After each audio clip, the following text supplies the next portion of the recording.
Good morning everybody, and welcome to your live sunrise safari here from the western fringes of the Kruger National Park. We're on foot today. Jean-Ray is on camera, he's back from leave, his vast and very impressive calves dwarfing my plover-like legs. Very nice. And we are here live. Over there is Herbert, and he is running security detail, and just beyond him are some elephants. We can hear them not calling, we can hear them breaking sticks. And so I think we'll just go and see if we can have a look. If you're wondering what on earth you're doing here, well, you are on a live safari, like I say, so please talk to us. Hashtag Safari Live on Twitter, questions@wildearth.tv if you're on the email. Also out today, Brent Leo Smith, the big loud sound. He is being filmed today by David of the luscious brunette locks. Excuse me. They are, that was disgusting, they are walking, they are not walking, they are driving somewhere around there looking for big cats. Now let's see if we can get a view of these elephants. The idea behind the walking safari is not so much to view the big stuff, we do if we can, but obviously the views you're going to get on foot of the big things are not nearly as good as you're going to get in the vehicle, but it's still very exciting to go stalking up on big animals. Gives a little bit of a thrill. Just going to check the wind. This is not purely for effect, I promise everyone. There is actually a reason for that. There you can see the wind is good for us. The elephants over there, so the wind is blowing from them towards us. So let's just wander through here. And I can just hear a little bit of cracking. Herbert is just in front of us there, and he's telling us where he thinks we should go. And as I explained last time, there they are. We're just going to move a little bit closer, and we're not going to get close, everyone, but we just want to get you a view. Yeah, you're right, and did check it. There. Can you see them there, Sandra? You see just a slight grey shape there. See that? Okay, come. That animal is no more than 40 meters from us. Okay, everybody, I'm going to start whispering, so be very quiet.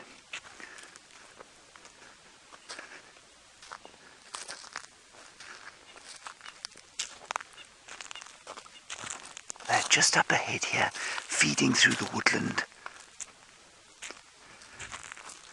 The idea is we try and walk as quietly as possible. Very difficult, of course, if you have the calves of Jean-Ray.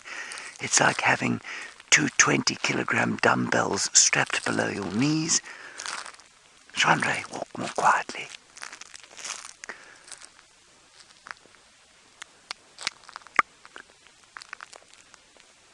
I'm just telling Herbie where there's one. There's an elephant quite close by here.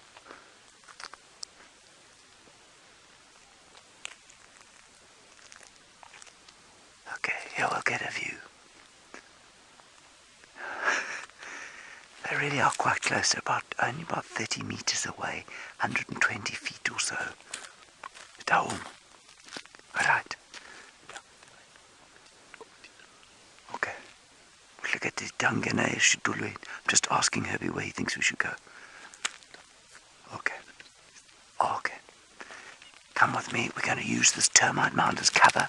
We're going to walk around here.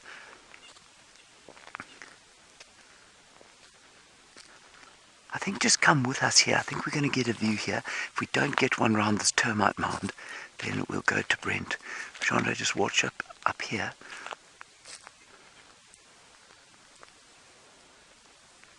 Now, like I say, the idea is not to get close. The idea is not to get close and frighten the animal, or frighten us, more importantly. Wait. Okay, come straight. The idea is just to get you a view and a sense of what it is like to see an elephant on foot.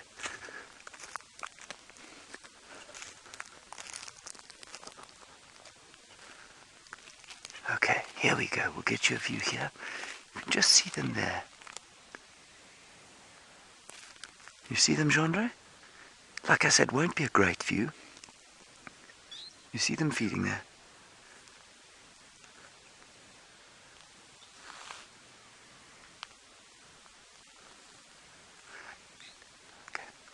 Alright, we're just going to stay here, everybody. That's kind of the best view we're going to get on foot now. We're not going to try and get any closer than that now. We'll just sit here for a little while and see if they come into the open. While we do that, I think a good idea for you to go and get an introduction from the brutally loud sound and David. We're going to wait here and see what the elephants do.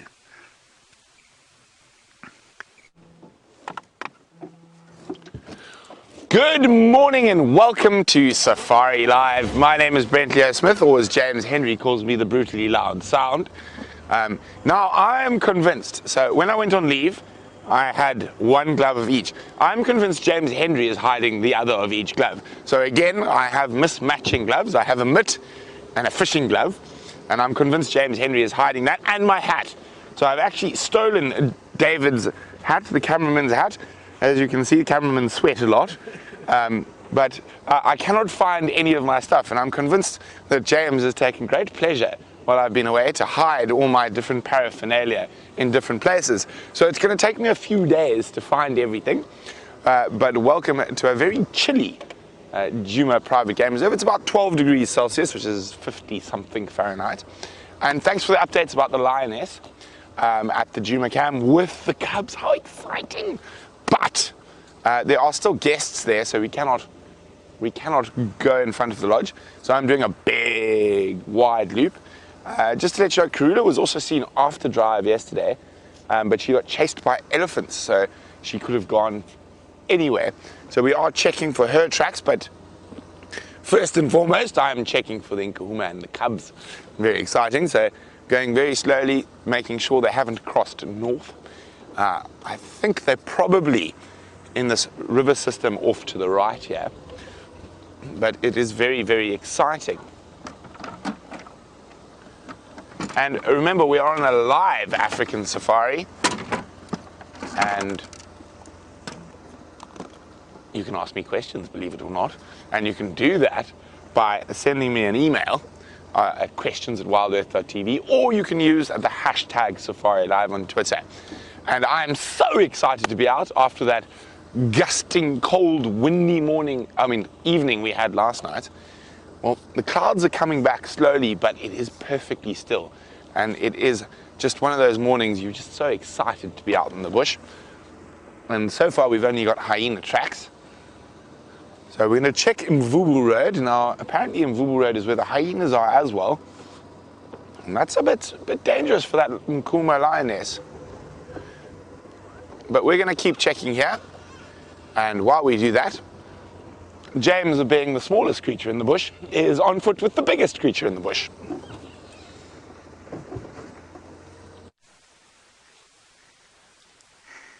What is so wonderful about Brent Leo Smith's insults is that they are so deeply original, and I've never heard them before. I'm being entirely sarcastic. This is a wonderful sighting, everybody. We're standing on the termite mound, just looking into the woodland, and I know it's not the best view of elephants you've ever had, but I want you to try and appreciate what it's like to see them on foot. We are standing on the raised sort of castle of clay built by the termites, and we can hear them, we can smell them. They can't smell us because the wind is perfectly in our favor.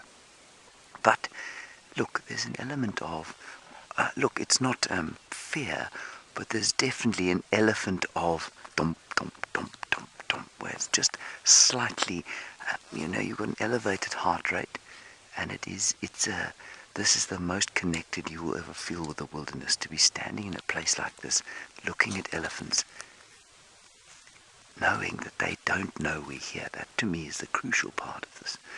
Now, Dave, you say, what's the story with the wind, and is it crucial?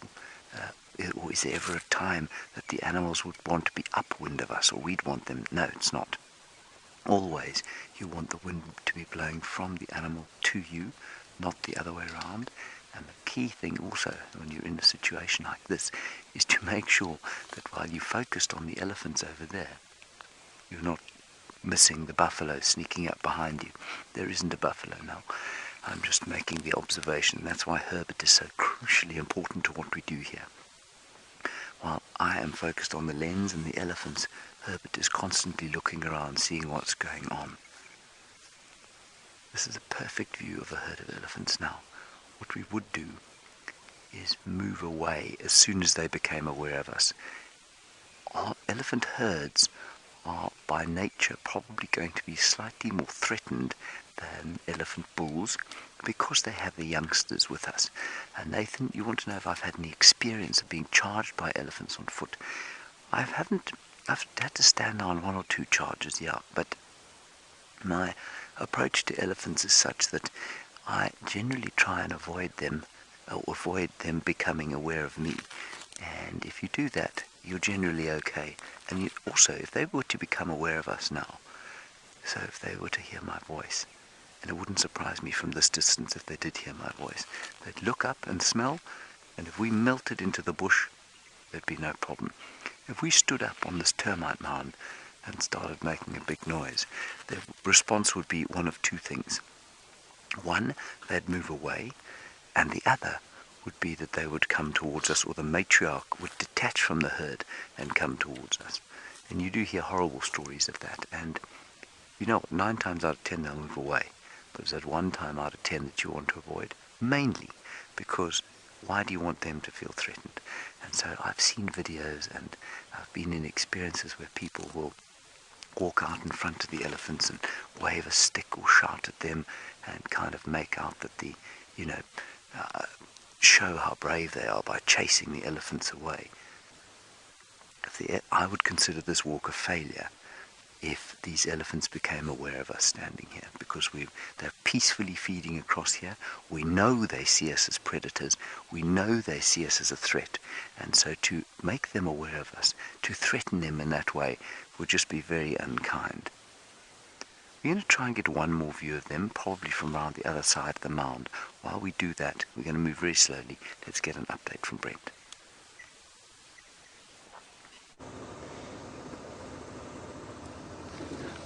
So we're searching for any tracks of that Nkuhuma lioness and her cubs. Now, of course, I have not seen the cubs yet, which is very exciting. And I'm hoping we do find some tracks. And I was so excited when I heard there were cubs around. I forgot to mention, Dangerous Dave is on camera. And there's Kirsten and Geraldine in final control.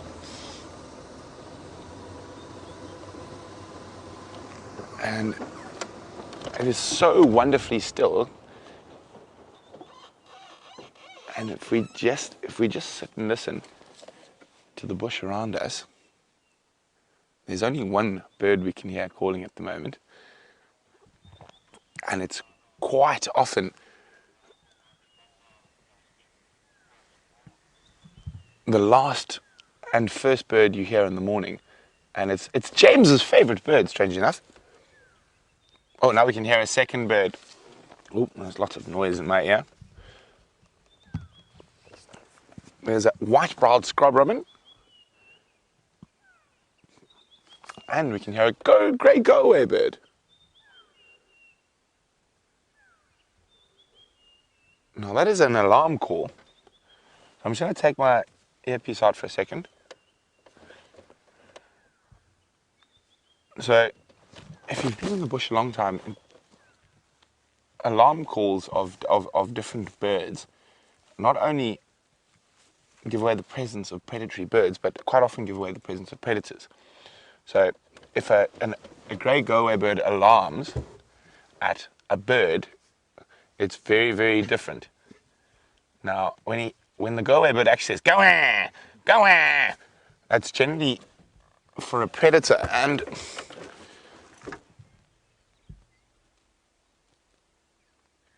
but it's kept quiet. If it could actually see lion or leopard, it would keep going, keep going.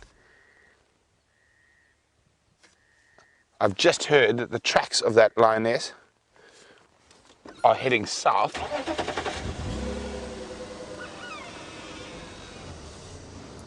Just listening to the game drive radio. Okay, so I've heard Aubrey's got lion tracks around Gallagher. Taxon's now got them heading south.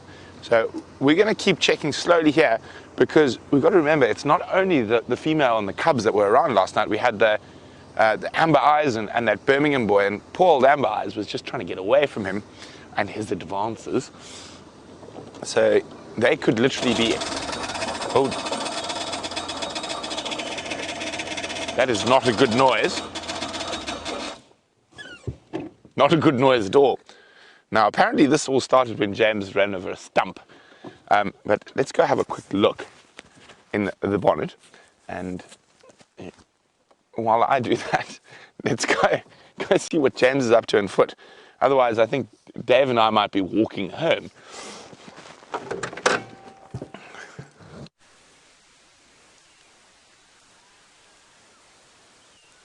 We haven't moved, everybody. We looked around the other side of the termite mound, and this is still the best view. I think there are upward of 20 elephants here. They've been walking round through the background. You've got the little one there in shot, and that same two sub-adults that we first saw that are feeding to the left of your picture now haven't moved. They're destroying what's known as a Dicrostachys bush or sickle bush. Very good elephant forage, and in areas, in this particular area especially, if you don't have elephants, those sickle bushes become horrible encroachers, and they form these thick monospecific stands of utterly impenetrable bush. And elephants, you can see, therefore, are a completely crucial part of keeping the vegetation in a state where the grazers are able to use it. I think that's the one Jean-Ro's on now. I obviously can't see exactly what Jean-Ro's filming. He's whispering to me, yes, that's the one he's on. Now, when I started guiding, the idea was that we didn't view elephant herds on foot. We only looked at bulls, and that was because the females can become that much more threatened, that much more easily, and that's why this was specifically with guests, and that's why we're very careful around these ones. And these days you can do it a lot more safety than you could when I started 20 years ago. Not quite 20 years ago, 16 years ago, because the elephants have become just that much more confiding. They've become that much less threatened by us, especially since the stopping of the culling in 1996. This is just a fantastic shot of that little one there, learning to feed with his trunk. He's probably about, I don't know, 3 or 4 years old, I'd say. And the trunk is now fully functional, but not quite as strong as it will be one day.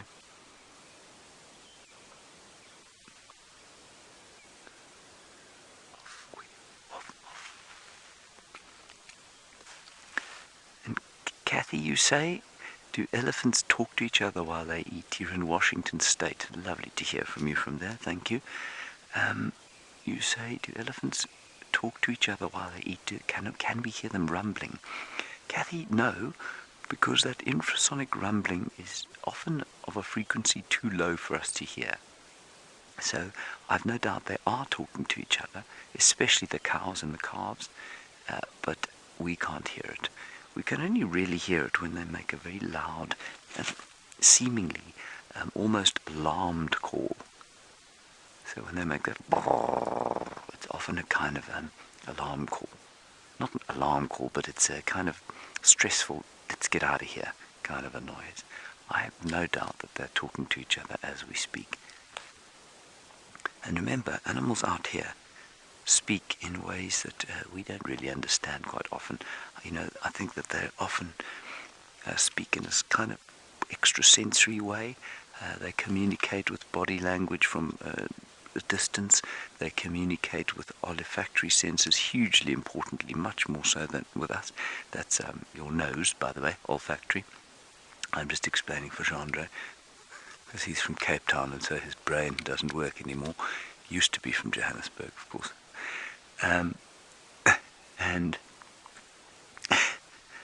Sorry. And so, while they're not always rumbling at each other, I have no doubt that they're in constant communication. Now, that baby one, are you on the baby, Jean-Roch? Okay, the baby one there, I wonder if that isn't a slightly bigger version, a year older, of Wrinkly Bottom. Because Wrinkly Bottom had a wrinkly bottom like that one does, and he seems to be almost standing on his back legs to fetch things out of that tree. So that could well be him. And it would explain why his herd is so relaxed. They are a relaxed herd of elephants normally.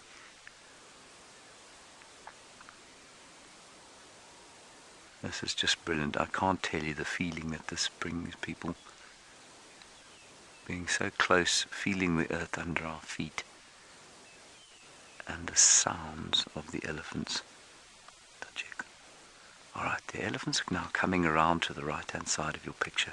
Oh, Nyala. Look at the Nyala. Isn't that cool? There's a Nyala. It's definitely seen us, doesn't care. Red, you want to know if the baby elephants feel pain when their tusks come out. I don't know, Red. I'm going to assume yes, probably a bit of teething pain. Remember, you know, the kind of pain that human beings feel when they teeth, I think is, it might be slightly unusual, especially given how underdeveloped human being babies are compared with others. And they just can't cope with pain, obviously. They're tiny little things. An elephant is 18 months to 2 years when its tusks erupt. I'm sure there's an element of pain behind it, but it's not debilitating. They don't get endlessly sick and require teething rings and various other interventions for them to produce their teeth. But I'm sure there's an element of pain, yeah. I don't know that they have a temperature like young kids do.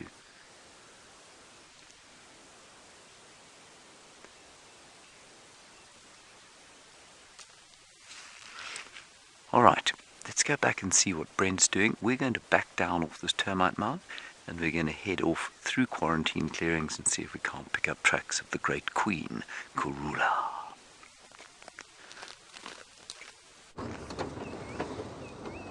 So, crisis averted. And how did we fix it? Where is it, Dave? Here we are. There we go. This is how we fixed the crisis. Duct tape, or gaffer tape in the film industry it's called. So the great clunking noise was actually created by the stand that we used to hold the bonnet up. And what happened is the little clip that holds the stand in place is broken. So it fell down and hit the fan, and that was like dang, dang, dang, dang, dang, dang. I was actually quite worried. I thought that, oh my goodness, this sounds like the car has died. But we managed to fix it with a bit of gaffer tape. Now, Taxon's followed tracks of that lioness, and she's gone down into the river system here. So we're going to do the same. There's a little sneaky road, or a two-track as we like to call them, that takes us down into the river system. Now, there's a strong possibility she's moved her den site for the cubs from Inyala Road North into the Mawati. So we're going to go, where's the little sneaky road? Unfortunately, it's there it is. It's a bit harder to see these days since the elephants pushed down a tree across our normal access. Oh, look on the ground. Can you see it there? So zoom, there we go. Look at that. Not a bird you often catch out in the open. And I think our birders will be quite excited. So I did get asked by Safari Dean for a hard quiz. So I think we'll start off a bit easy, and I'm quite sure a lot of our avid birders will be able to identify that bird in 2 shakes of a lamb's tail. But so what bird is that? It is normally what you call a skulker. And when I say a skulker, it skulks in bushes, and it's not very often we find it out in the open running around on the ground. He's gonna come on, out into the open again. Yes. Oh, it's so pretty. And so it's hunting for insects. And if we look very carefully, you can see there's actually a little curve to the bill, which lets us know its family, although its name is not like the rest of its family, but it is a member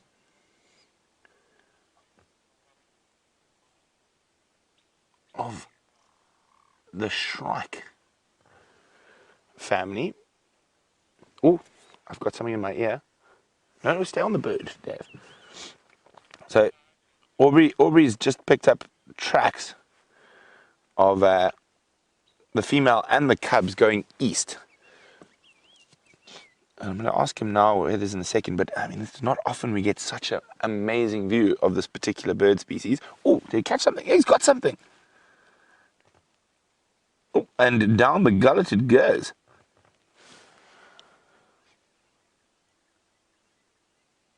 So I'm very, very excited to see who's going to be the first to identify this little member of the shrike family.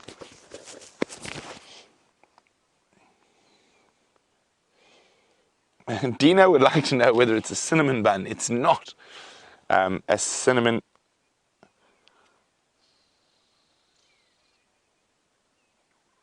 Oh, sorry guys, I just need to listen to this.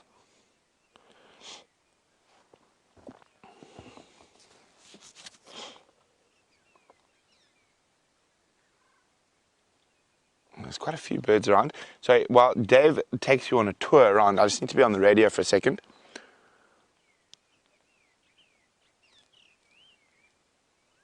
Tax.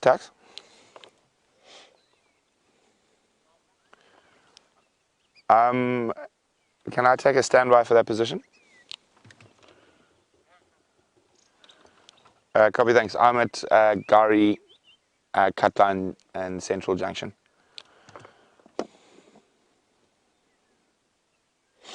So, very exciting. Aubrey has found the Nkuhuma and the 3 cubs.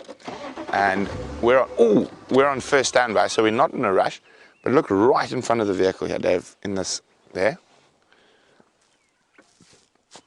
You see them this way? Are they too close? No, there. Right there.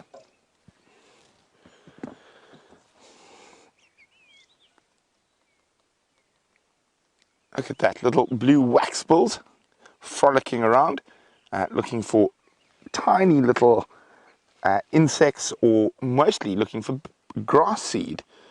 Now,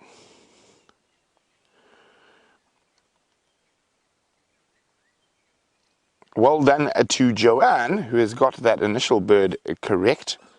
It is the black-crowned chagra.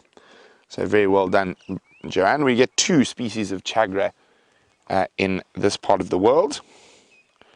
And we get the black-crowned and the brown-crowned. So Joanne was first, but lots of you have guessed correctly. And we're going to have a quick look. Ooh. Chase it. Catch it. They are just so sweet. The powder blue puffs is how I think of them. And the little blue wax balls. Oh, nice big grass seed. Actually eating a bit of Erogrostis there. Erogrostis is love grass. After Eros. I can't remember where it's I think it's the Roman or Greek goddess of love. And that's where that grass gets its name, because the seeds are shaped like a heart.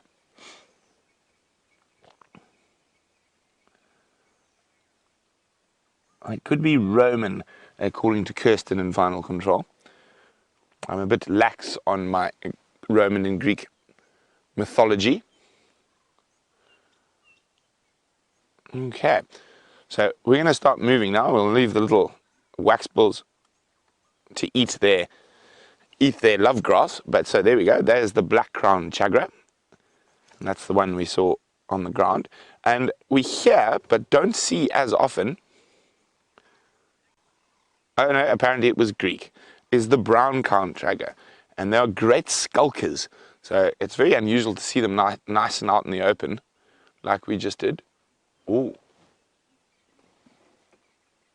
Do you hear that, Dave? Ooh. I can hear a Varro's eagle owl. And I think I know exactly which tree it's in.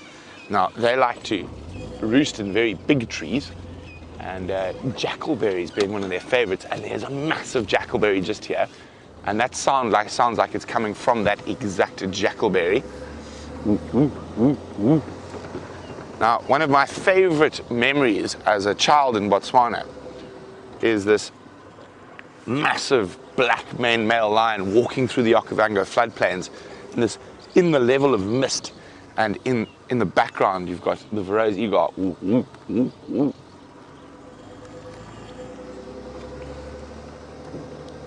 Standing by, Orbs.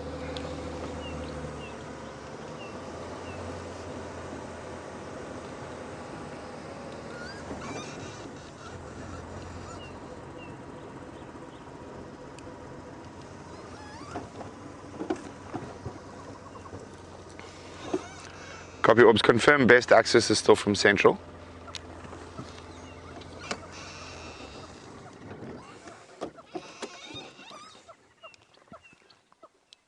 Copy, thanks. So there's the big jackalberry. Now, we're going to have to come back. I'm 98% sure that that eagle owl is there somewhere, but the Nkuhuma and the cubs are about to go into a very thick area, so Aubrey's just called us in. So I will promise for the birders, I'm going to come back and look for that owl, but for the big cat lovers, let's go find some baby cats. So while we race, let's go to a more sedate pace with James on foot.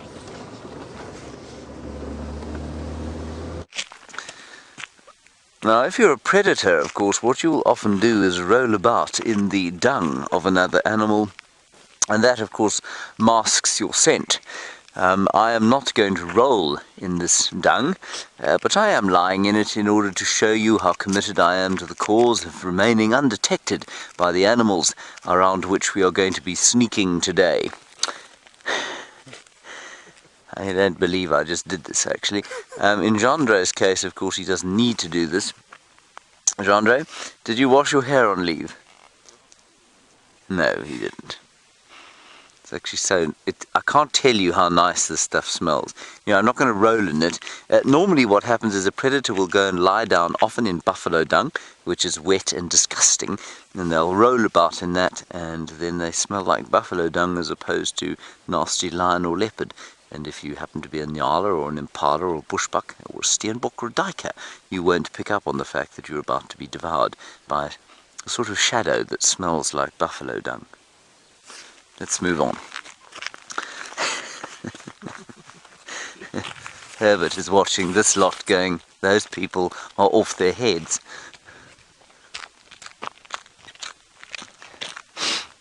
Oh, Shamsung, you say we see many trees that have fallen over. And you're wondering how many of that is, or how much of that is due to termites rather than elephants. It's almost exclusively due to elephants. So, well, let's take a look at this tree here. Come, Genre. This tree here, okay, is now being eaten by termites. Here's their little mound. Fungus-growing termite, Macrotermes natalensis. But it was unquestionably pushed over by elephants. Now, the elephants have opened up a whole ecosystem here for other animals to live in. We've got bracket fungus at the bottom of my stick here, Genre. That's a fungus there. The only reason that fungus is able to grow where it is because the bark has been torn off here. And the bark was initially torn off, if you come to the right there, Genre, by elephants. This would have been torn off by elephants. That would have opened it up for wood-boring beetles. You can see they've bored into the wood there, or possibly a carpenter bee. They will also dig into the wood, and also woodpeckers and things. But I think this has happened post-mortem, as it were, after the tree was pushed over. And so this was definitely pushed over by elephants. The termites have then come into it. They've got into it. Remember, the bark is an exceptionally important covering for trees, and the bark protects it from fire, it protects it from termites, it protects it from wood-boring beetles and their larvae and that sort of thing. Once the bark goes, of course, quickly go over to Brent and have a look at these special things.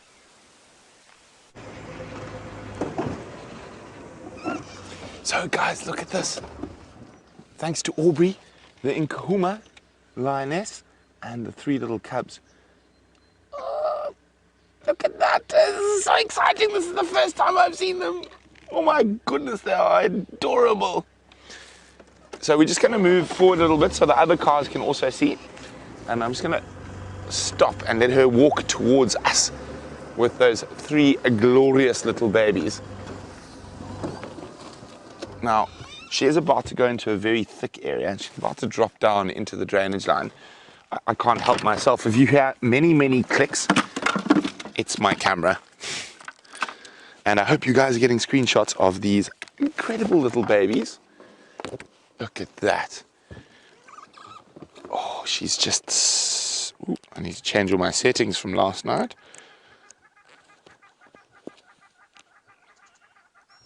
Now, I know one thing James and I agree on, that little lion cubs are possibly the cutest thing in the world.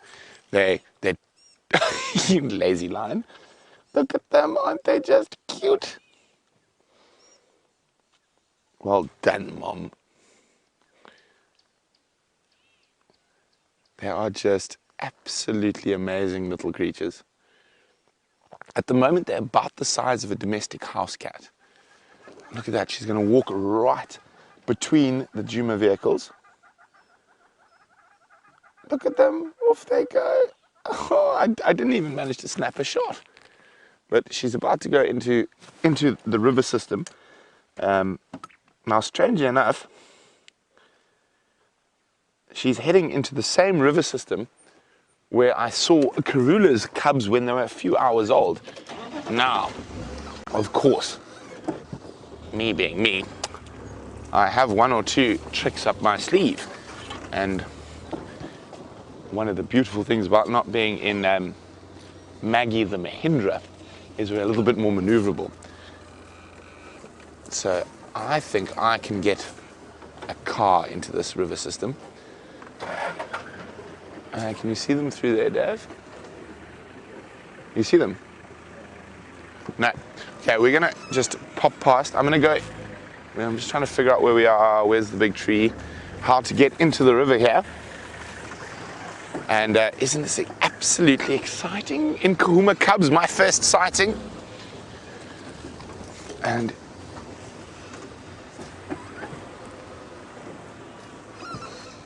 so I'm going to get into this riverbed, and while I do that, and of course I'm going to leave Dave attached to a thorn tree on my way through, let's go across to James, who's got a beautiful sunrise.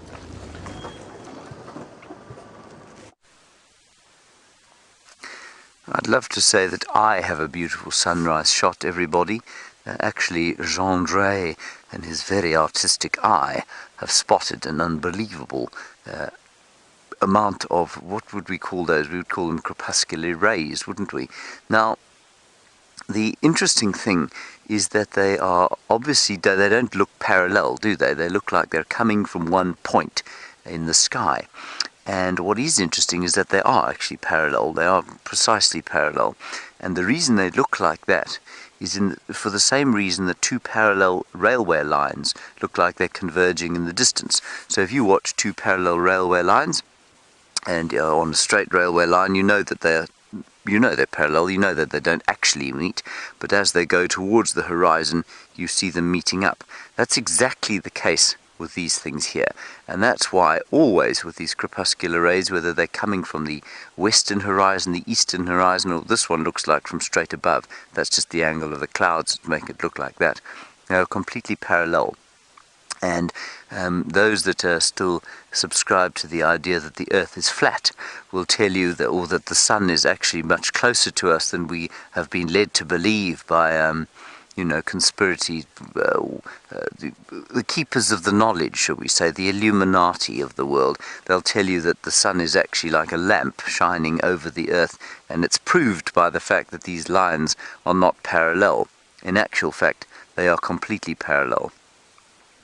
So if you happen to be slightly dissuaded or slightly doubtful that the earth is round and that the sun is quite a long way away from us, be not dissuaded any longer.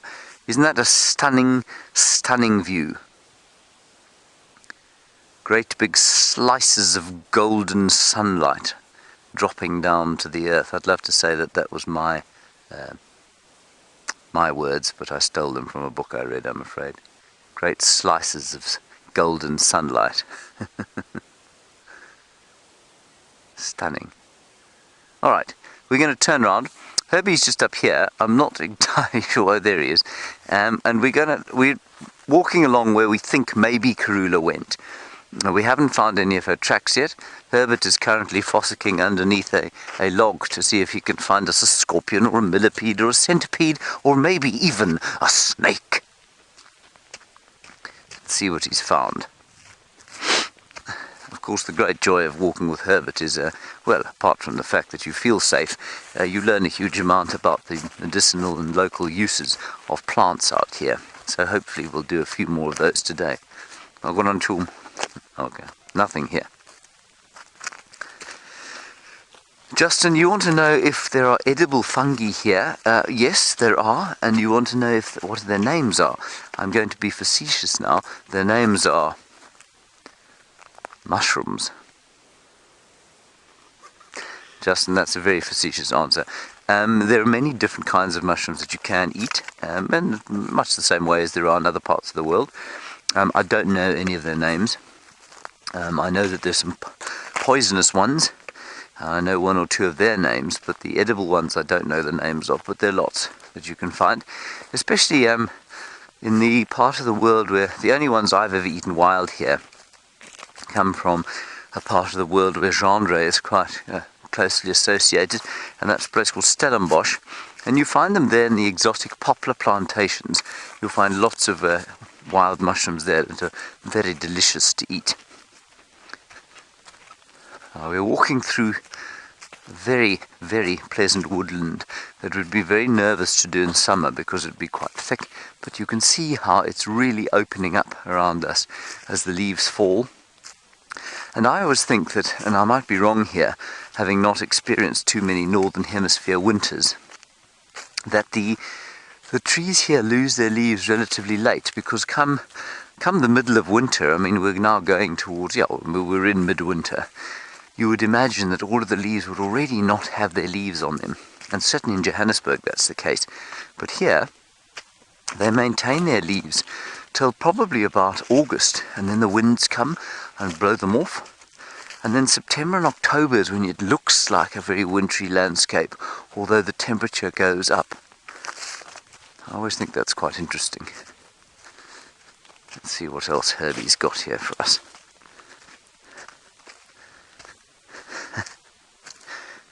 Basically turning over every dry log to see if we can find something underneath it. In the meantime, Chandra, she tripped over this little stick here, everybody. This is the only stick within I mean, how did you even hit that? Chandra, of course, is the more accident-prone person I've ever met in my life. Please don't stand on another rusty nail, hoppy pussfoot. Now, this is the silver cluster leaf tree. And this silver cluster leaf tree is a very important source of forage at this time of the year. You don't have to come under here. I'll bring it to you, Jean-Marie. Fussy boots. Very important source of forage this time of the year. During the summer months, you won't find much eating this at all. But now, with there being not much else to eat, just listening, you will find lots of animals eating this. And you can make quite a nice string out of the bark. You peel it off. In fact, Herbert is the one who should be doing this, but I'll try and show you how to do it. While I do this, Paperboy Johnny, you want to know about... there we go. Look at that, I didn't even need my knife, I just took it out to show you how manly I am. Paperboy Johnny, you want to know about what snakes we get here, and well, we get lots and lots of different kinds of snakes here. The most obvious ones are the ones you would have heard of, were the dreadfully terrifying black mamba, and they of course are found here in fairly great profusion. Then you get something called a puff adder. They're the most commonly seen snakes because they're a bit lazy, they're like lions. And then we get lots of other things, tree snakes, which is the most toxic snake or poisonous snake in Africa, venomous snake in Africa. Then we get, what else do we get? African rock pythons, beautiful kinds of snakes. Then we get things like yellow-bellied sand snakes and striped-bellied sand snakes. I'm just running through them as I try and make my rope here for you. I know what's going to happen here is Herbert is going to arrive and take over from me and embarrass me horribly. Right, there we are. So you take 3 strands like that, okay? And this is a particularly good tree for it. And then you plait them together. Now, I don't know how many of you can plait. Can you plait, Chandra? You should be able to, given your hair. Tie them in a knot at the end, like that. Okay, I'll make you a little bracelet, Chandra, shall I? Like Herbert made for Jamie the other day and didn't make me one. And then we plait them together. 1 for 1. Oh no, I've only got 2 strands suddenly. It's going to look so terrible. Wait, everyone. I will get there. Brent is still repositioning.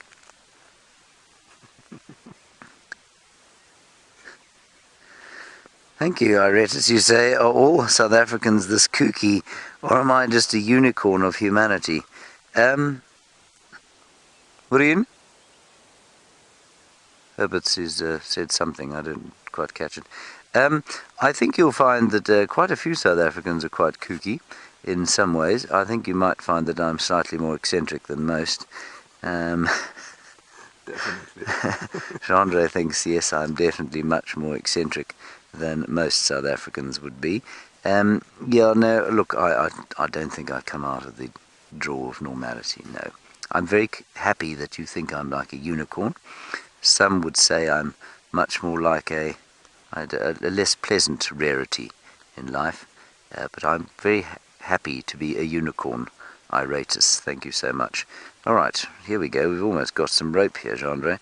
Almost got a piece of rope long enough to use as a tow rope. Now, in somebody else's competent hands, everyone, this would be quite impressive. But you see how I'm plaiting, Chandra? You see how competent I am plaiting? I will not touch your hair. I will not touch your hair without a valid tetanus shot. Now, there's the rope. You see? It's not very neat, but it is actually quite effective. And that is the silver cluster leaf tree. And it's quite an effective rope-making tree. I'm quite impressed with myself there. Thought of that off the cuff there, Chandra.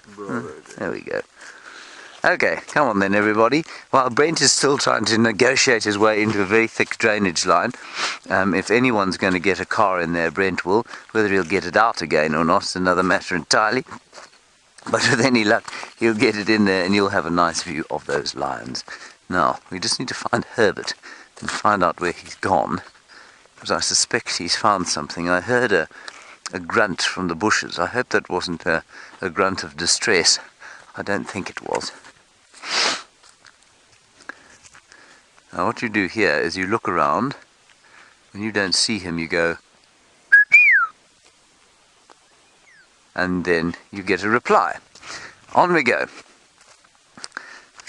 Now, Brent is still looking for the lions, but go and get an update from him. We'll try and find Herbert, and we'll catch up with you just now.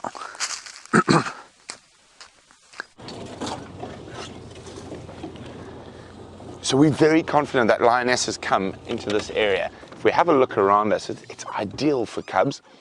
And you can see there's lots of little, there we go, little holes and drainage lines. It's a great place for her to keep the cubs. I think she's in these quarry thickets ahead. We've checked that no tracks have come past.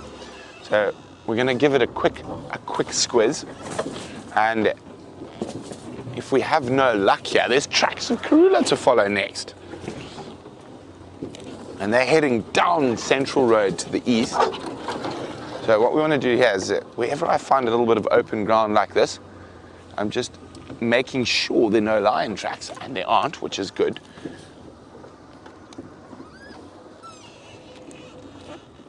Sorry.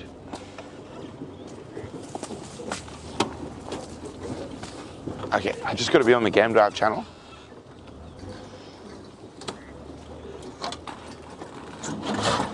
Okay, so Aubrey's found her. I think he's just to the north of us.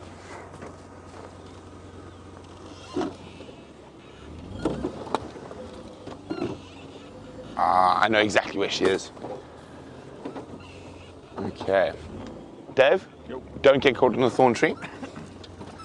I'll try to keep Dave out of the thorns. I can't guarantee. I'm just going to push this quarry a little bit so I can... Oh, how rude. And there we go, we can get past it now.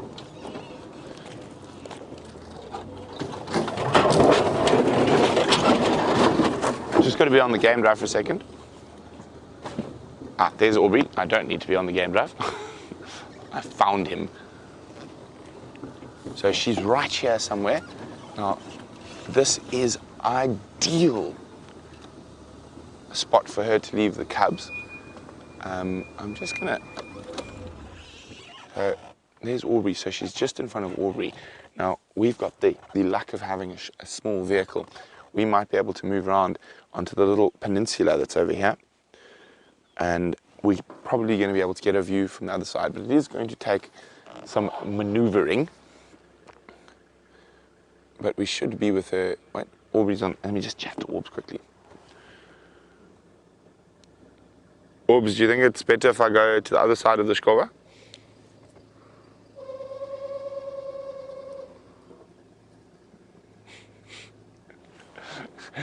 Aubrey says this is very, very, very thick. It's very difficult.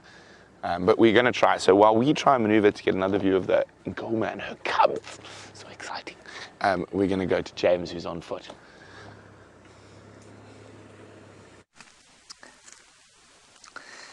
I'm very pleased that Brent Leo Smith was smacked in the head there by a branch. I feel that is well, that's the universe telling him something, really.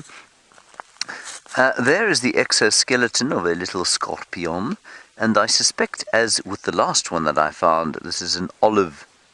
What's it? Olive burrowing... A what? Olivensia, yes, but the common name, the olive burrowing scorpion, I think it's called. I'd never remember if it's the olive bark or olive burrowing scorpion, but there it is. Olive bark, says Jean-Andre, the resident Aranidae expert. Okay, so olive bark it is. Thank you, Jean-Andre. He says pleasure, and I'll hit him with my stick afterwards when we're off air again. And you can see there that he's quite a nasty little fellow. He's got a thick tail and very thin little pincers, and I know that we often tell you about this, but the reason that it's important is that obviously the tail therefore is more important to him when he is killing things than are the little pathetic pincers on the front of his body. And I think it's absolutely astounding that the scorpion managed to climb out of this exoskeleton in one piece. How on earth did it manage to do that without tearing the whole thing apart? I don't know, is the answer. It came out where the mouth is, basically, and somehow managed to pull all 8 legs. It's an arachnid, remember, so it's got 8 legs. All 8 legs out, and the tail intact, and leave this perfectly intact thing here. Now, what we don't want to do, of course, is sit on the adult version of what just made that. He's not alone over here. There are termites all over here. And these, if I'm not mistaken, are not fungus-growing termites, or certainly not the mound-building fungus-growing termites, and that's because I can't find a mound around here. But they will often forage about in a place like this and then take the dead wood. They sort of set up a temporary home here, and they eat away at the wood, and then they'll disappear again once the wood is finished. And if you look over here, you can see where they've eaten the wood. They've covered it up with soil, and underneath that soil they've eaten away at the wood. And John, if you look right where my stick is, you can see a freshly sort of excavated piece of the wood there. There they are. You see it there? They're just going into the hole there. I think that's rather remarkable. Now, one of the reasons they build this sandy thing is to stay away from the sun. I'm slightly distracted, everybody, because Brent has found the cubs.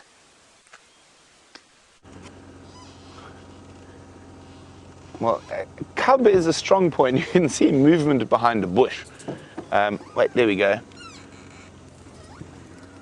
So all 3 are suckling at the moment. Now, she has chosen a good spot to stop. There's lots of little hidey spots for the cubs if she leaves them. Thirsty little blighters. And I'm surveying the surrounding landscape, and there is a chance that I'm going to be able to maneuver to the other side of this deep hole. And if you have a look off the side here, it's a good 10 feet down to the bottom, but there's a little peninsula on the opposite side, and the cubs are actually in where they're, no, there. No, they're more to the right there, Dave. Dave's lost the lions now. There they are. Oh, look at that! Hello, monster! It's coming to inspect us. So what we're going to do is, I'm pretty sure it's going to take me about 5 or 6 minutes, but I can maneuver around next to them. Oh, you can hear them. I'm just going to keep very, very quiet for a second. You can just hear them, this little wow.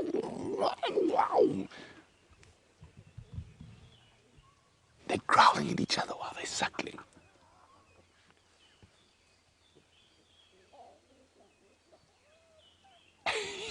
Listen to that, isn't that incredible?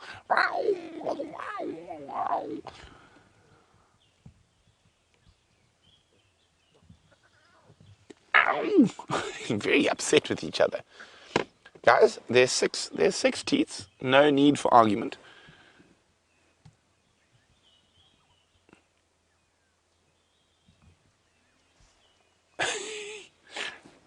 Look at that. Wow.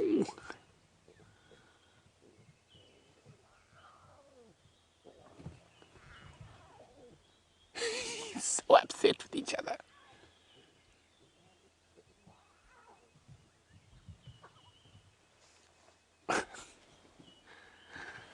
Okay, so what we're going to do is we're going to try to get ourselves into a better position. Of course, as you can see, there's a fair amount of worry between us and the lions. And I'm just checking. I'm pretty sure I can get there. And hopefully we'll have a bit more of a gap.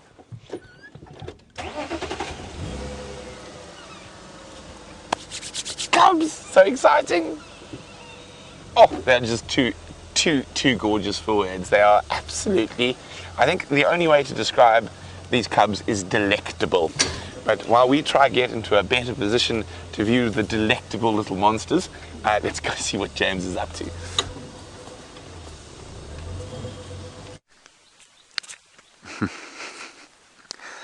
Delectable monsters, really?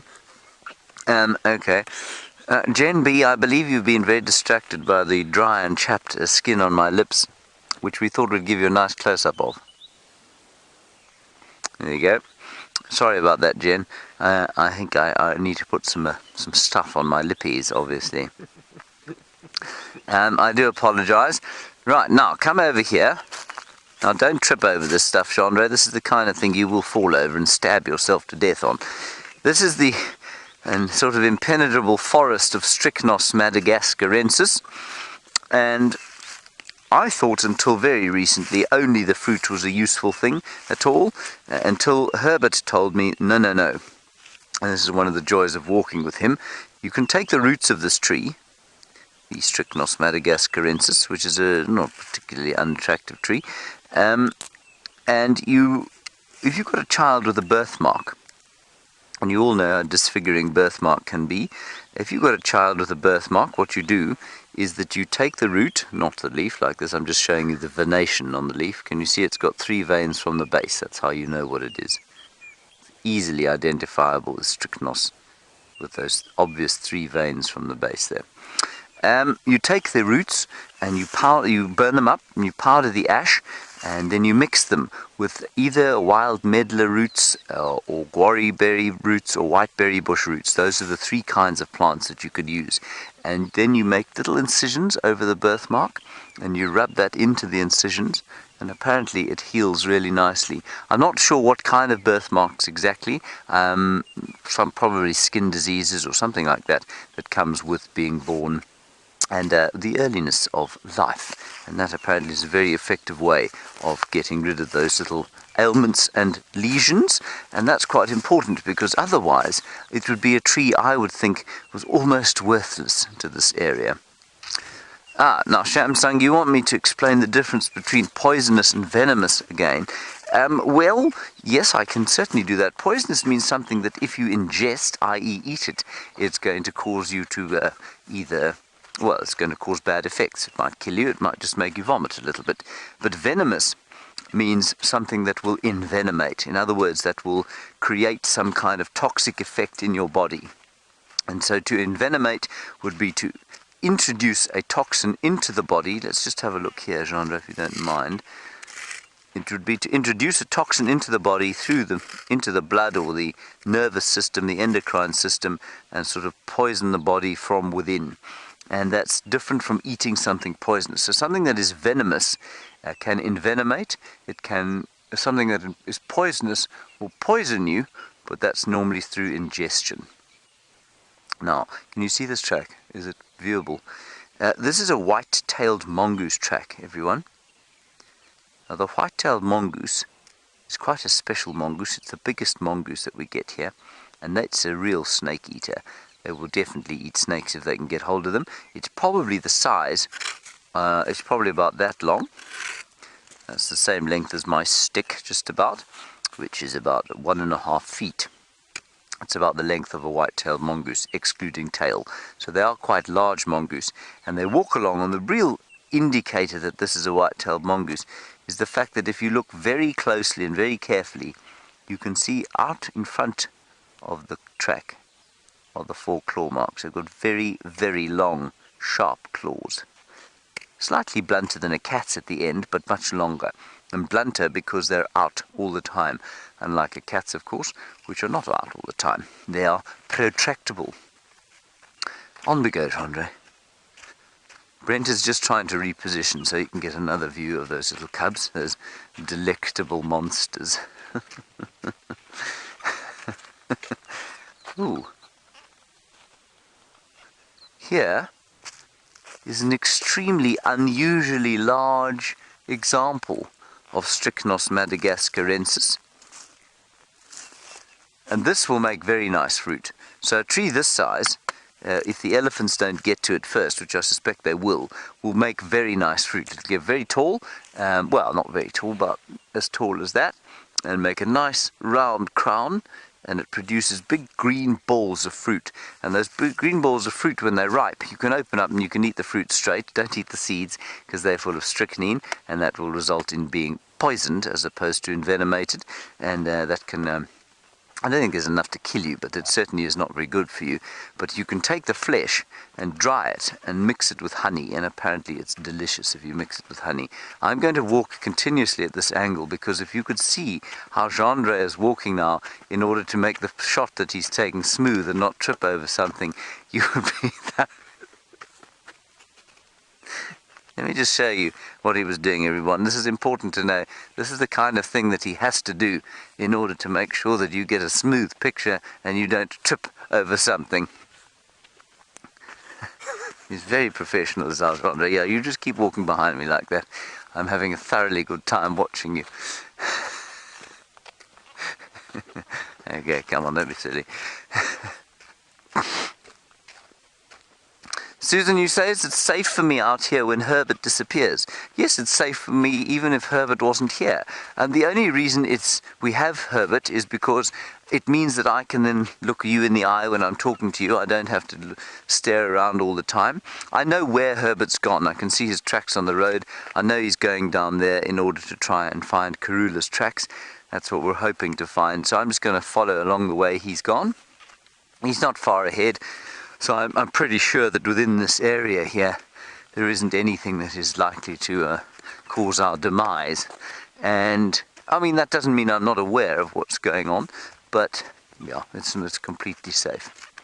And it's always safe, you know. It's a big misnomer that being out here is a massively dangerous thing to do. It's not if you're aware.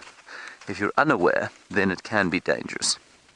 And we had quite an interesting incident yesterday where we all went for a run, and there are a few guests in camp, and two of them just took off, sort of went off in front, and that's dangerous because that's just not, there are people that are unfamiliar with the area, and so it becomes quite difficult or becomes quite dangerous. As long as you're aware of what the threats are, it's pretty cool.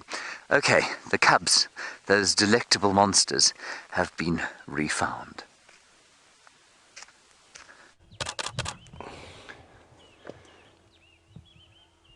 So we are with the delectable monsters, and Dave is in a bush, but it's worth it because of the little monsters. So we've managed to get to her, and unfortunately they're still in a thicket, but we are quite a bit closer. Now I'm just going to try roll forward. I reckon if I can get 10 centimeters further than where we are, we're going to get the best view. Of course, I'm quite worried about being stuck here because there's no real way out. Here we go. Look at that! Oh, eat it!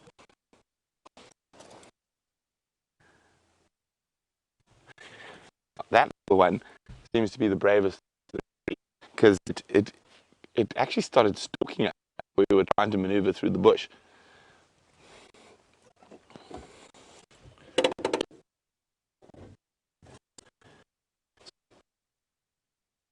It's a little effort. Look how tired. It's a tired kitty. So as I said, if you want to know how big these lion cubs are, they're about the same size as a domestic house. Except even a cub this size, if we got into an argument with a domestic house cat, it would. Oh, it's just too gorgeous.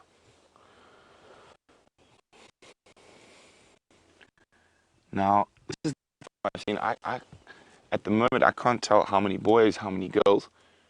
I think what we're looking at is a little boy, and that's purely based on behavior. Look at that.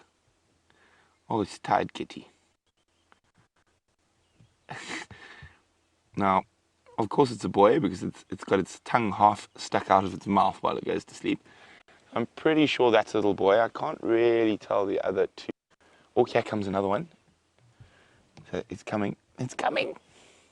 Oh, it's going to lie down. Go.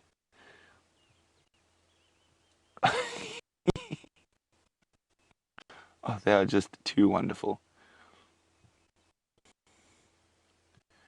I'm so happy they decided to leave Torchwood and decide Juma was the place to be. Oh, I'm going to chew a stick. So, of course, they are teething to a degree. They're going to lose their milk teeth quite quickly. And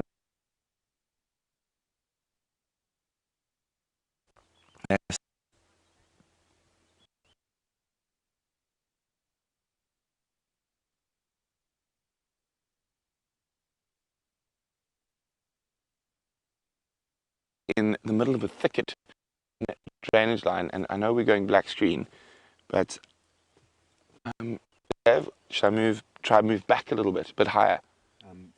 Yep. Okay, we're just gonna try move back a couple of centimeters. See, now this is very important. You notice they reacted when I started the car, but I'm gonna let the car run for a second. And here we go. You can see naughty little monsters. Just try go back a bit. Move when I touch the branch. Ooh.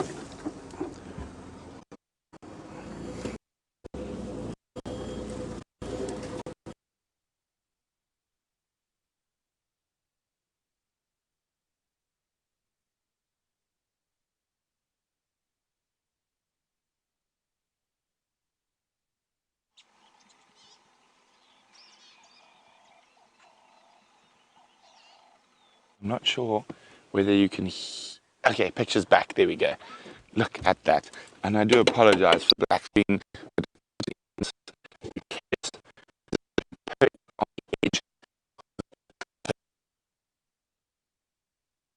Time these little guys. If you hear my camera clicking away, it's just because I can't help myself.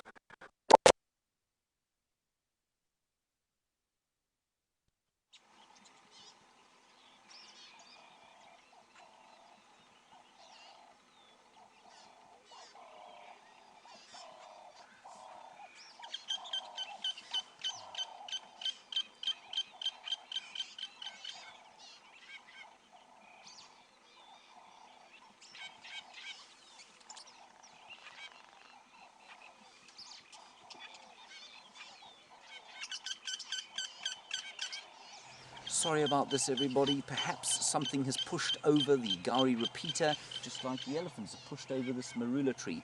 Our technical team is rushing around madly trying to fix it, and we'll be back with you as soon as we can.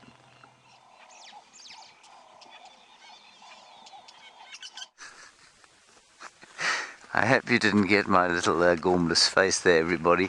Brent lost signal, I'm afraid. He was stuck with me again.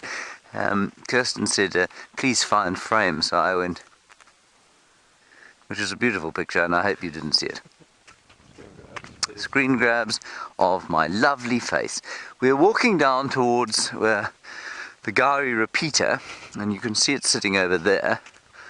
And I'll just explain what that is quickly, and then we'll talk about some more biology. It's over there. It's a tower on which there are a number of important pieces of equipment that allow us to be able to send you a high definition signal from the middle of the African wilderness. And the signal goes from the camera into Jeanre's backpack. Hope I didn't break anything. Out of an aerial there, gets sent straight to there. That then bounces over to the final control, down into the final control, through a couple of computers like that. Then it goes up into a satellite dish and through the universe to London, and from London everywhere else. And that process takes apparently, I think there's a delay of less than 30 seconds. So from what I'm saying to you now to when you're receiving it everywhere else in the world, 20 seconds or so? Unbelievable. Anyway, that's how it works. Now, Brent has found some signal. Let's go back to the cubs.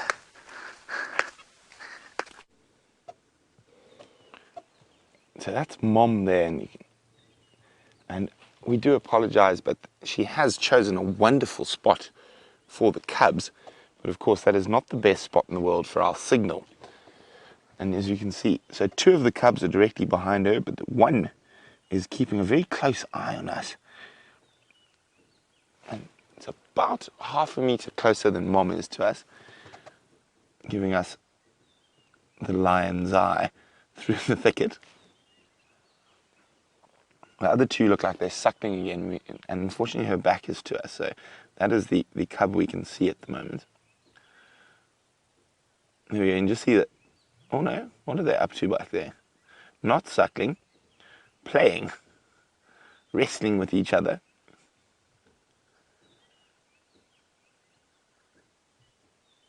Look, so glorious.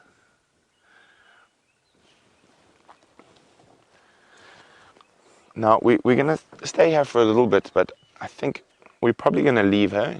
I'm pretty sure she's going to be here. Oh, wait. No, going to snooze. Oh, wait, sorry, Dave. Back at the back.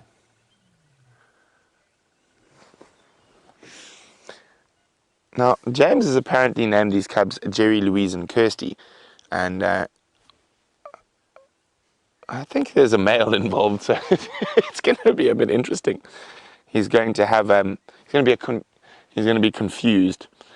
We probably could call the male Jerry, but Jerry is obviously Geraldine. Hello.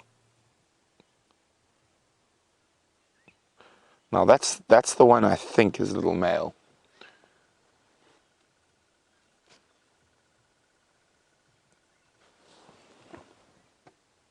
And you can see that little white in the corner of the eye. That's just dust build-up.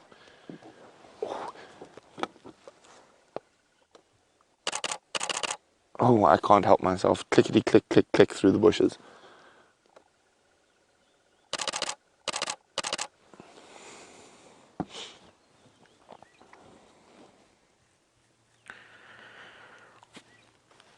Well, hi, Terry. Terry is in Oklahoma, and Terry would like to know, what is the probability of all 3 of these cubs and Karula's cubs surviving to maturity? Now, if you take the law of averages out in the bush, it's not very good, unfortunately. Leopard and lion cubs have about a 75% mortality rate until they reach a year old. So once they're a year old, well, with leopards, their mortality rate drops to almost sort of 10-12%. So it's very unlikely after they reach a year. But lion cubs, even after they're a year, lion cubs only reach that sort of stage when they're about 3 years old.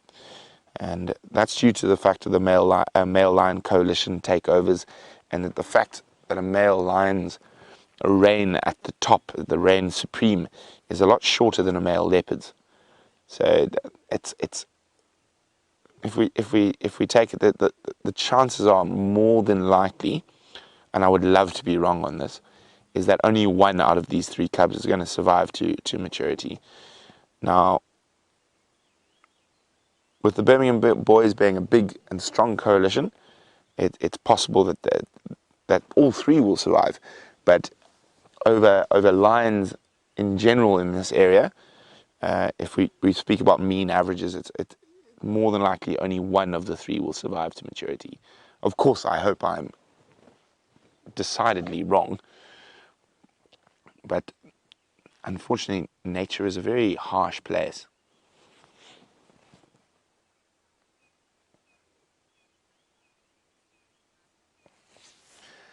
Now, Michael's posed a very, very interesting question. What would happen if the Birmingham boys found these cubs without the lioness? Would they know that they're theirs?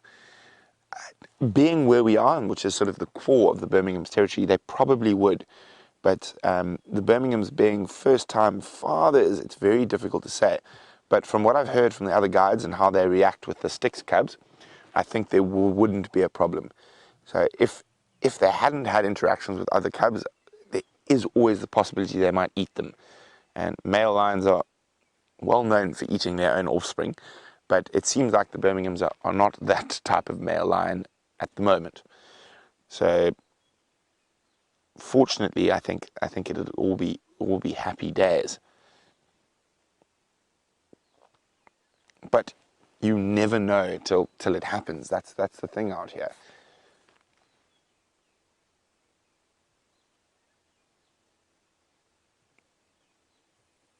I mean, what a way to come back from leave. I mean, Nkuhumas and male lion last night, and then I'm just absolutely ecstatic to be able to see these little delectable monsters. And Safari Dean's wondering at what age does the male start outgrowing his siblings? Probably around now we might start noticing a slight difference, but in a month or so it'll be a very noticeable difference. Or not very, but start getting taller in the shoulder. And from behavior, it's generally the best way to tell. Now, I'm by no means sure that it's 1 male and 2 females. I haven't actually been able to have a good enough look, and as you can see, we're right in the middle of a thicket. But just from behavior, and I said I might be wrong, from behavior it looks like 1 male, and the other 2 maybe females, or maybe there's a shy male. So I can't say for certain what the sexes of the cubs are yet. But with her being on Juma, we've got a really good chance of being able to decipher that little conundrum, and hopefully we'll maybe even be able to decipher it on the sunset safari.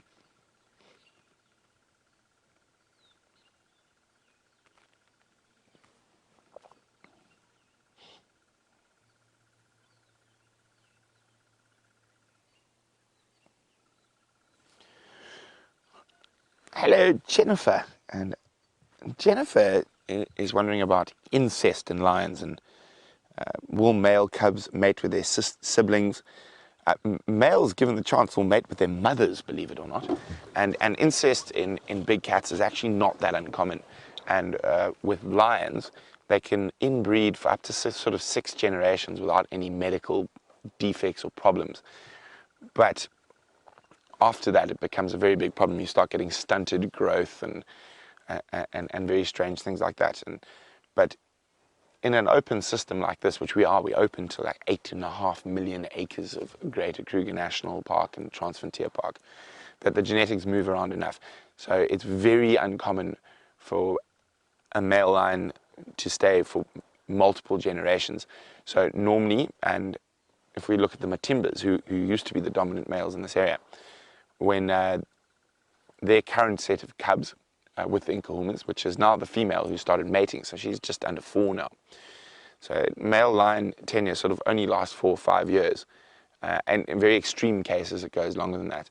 And in that way, it's how that they stop incest, that a new bunch of males sort of come in on average, it's not obviously not an exact science, every 4 years, and that sort of stops incest. But in rare cases they do mate with their daughters, but it's not as big a problem with lions, and especially not in an open system like this.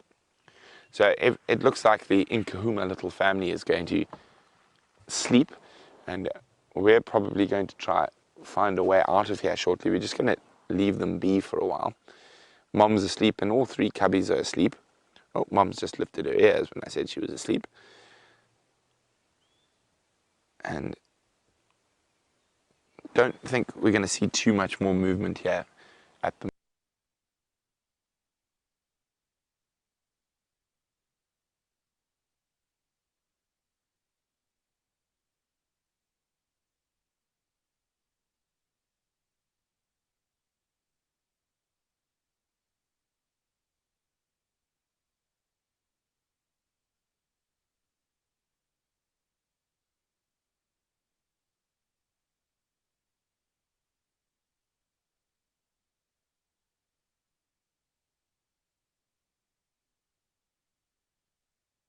I think it's a little moth, to be honest.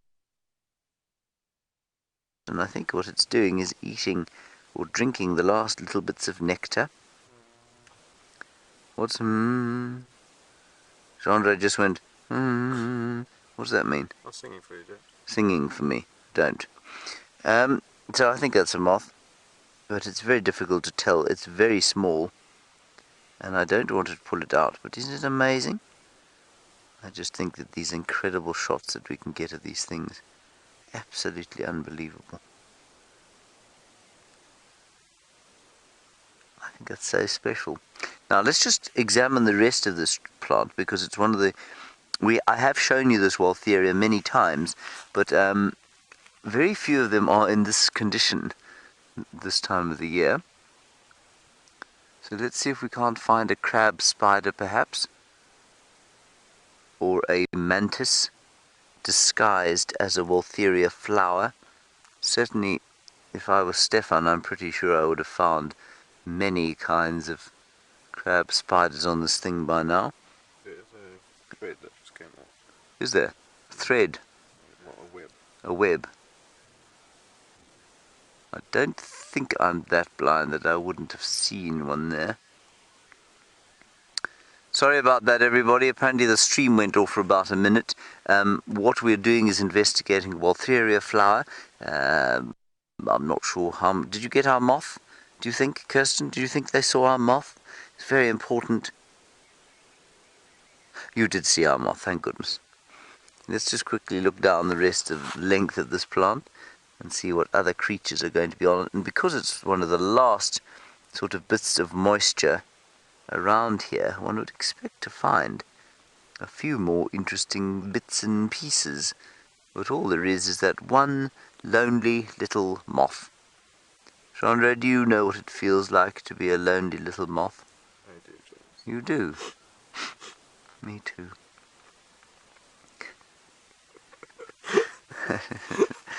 This is the oddest bushwalk I've ever been on.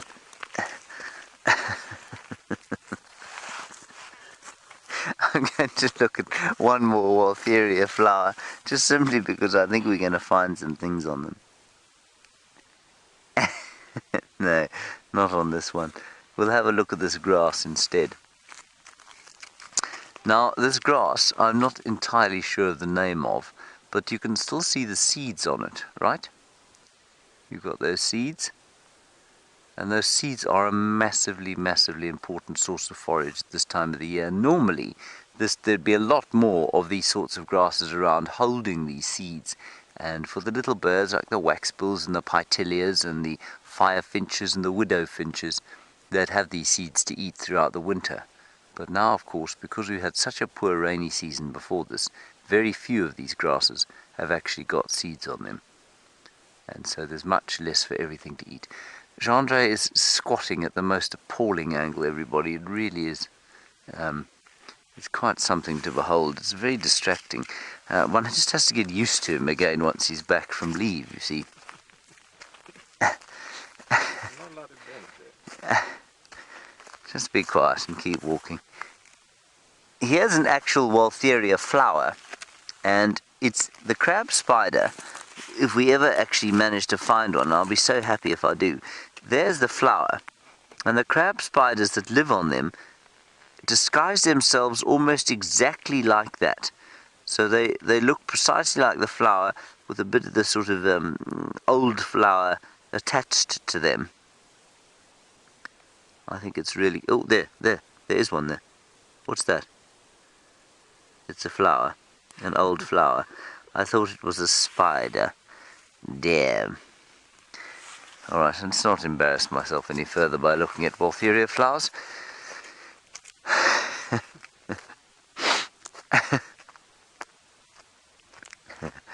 Right, let's see what else we can find here. Now, many of you, of course, know that Jamie Patterson is an exceptional flautist. Not that any of you have heard her play the flute. But not a flute, but in also part of the woodwind section in the orchestra is the clarinet. Now, this is actually an amazing thing to have found. Were you to want to make yourself a clarinet, this wood is fantastic. It's a zebra wood. It's called Dalbergia melanoxylon. It's really hard. And inside the inside heartwood is the most stunning black color. That's why it's called zebra wood. But you don't normally find it in pieces this large because the elephants destroy it. It's normally very, very small, scraggly, nasty sort of bush. And I wonder if in here we wouldn't find some nice heartwood. I think it's probably a bit hard. It's harder than leadwood. So to get into it is really difficult. But once you can get a piece of this stuff, you've got a clarinet for life. And if you look over here, you can see how it's been broken many times by the elephants. It's been eaten away, and even many times this season it's been eaten. But it has grown. It's done rather well, and you'd get a really beautiful piece of wood out of that, where you have to come and chop it down, which we are obviously not going to do. Now, Nif or Miff? Ah, Miss. Right. Sorry, I missed your name there, Miss. I thought it was Miff. That's because Kirsten McLennan Smith is from Durban and doesn't speak English. You say, are there any baobab trees around here? Miss, there aren't any baobab trees. The southernmost baobab tree, or the biggest and most southern baobab tree, that was Jean-Andre walking into a tree, is found about 70 kilometers north of here on a farm called Giraffe Farm, which is in the Timbavati, which is also a collection of private nature reserves like the Sabi Sand, in which we find ourselves now. And there are two big baobabs there. There's one in Hoedspruit, which is just to the west of that position, and then not much until you go further north. Around Palaboa, there are plenty of them. In the Olifants Valley, the valley of the Olifants River, you'll find a few baobab trees. And then once you get north of the Letaba River, which is kind of, I'd say it's probably, Herbert's found something. It's probably, what was I going to say? It's probably about sort of 2/3 of the way up the Kruger Park. Then you get hundreds of them.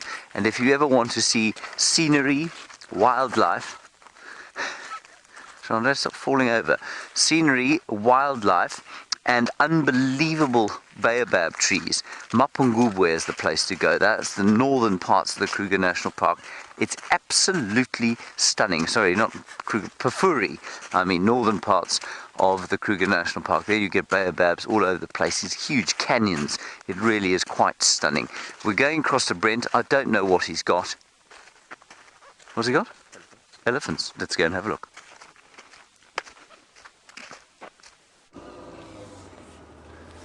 So it seems like it's just a morning full of babies.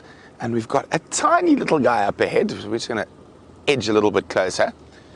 Now, I know James was talking about baobab trees, and of course these elephants, unfortunately for them, have never experienced the joy of a baobab tree. But in other parts of Africa, baobabs make a very important part of an elephant's dry season diet. Now, a baobab tree, unlike a lot of the trees we get here, doesn't have sort of the same system to transport nutrients up to the rest of the tree. So elephants can actually completely debark the whole of a baobab tree and then be able to still, the tree can keep growing. Hello, Mom. Oh, look how sweet it is.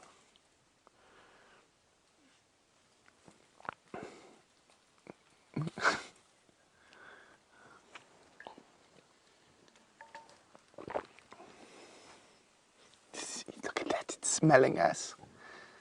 Look at he or she, I can't see just yet.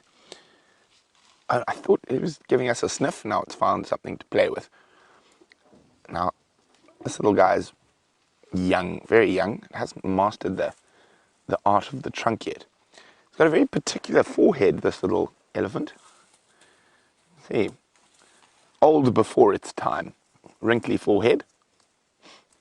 So we had a wrinkly bottom, we haven't seen, or it's probably got harder to see as it's got older. But now we've got a wrinkly forehead. And if we look at that, it's very distinct. It looks very wrinkly for a little one. And it's also got quite a bit of hair on its head. But from a wrinkly forehead to a far better looking, not better looking, a far more streamlined creature with James.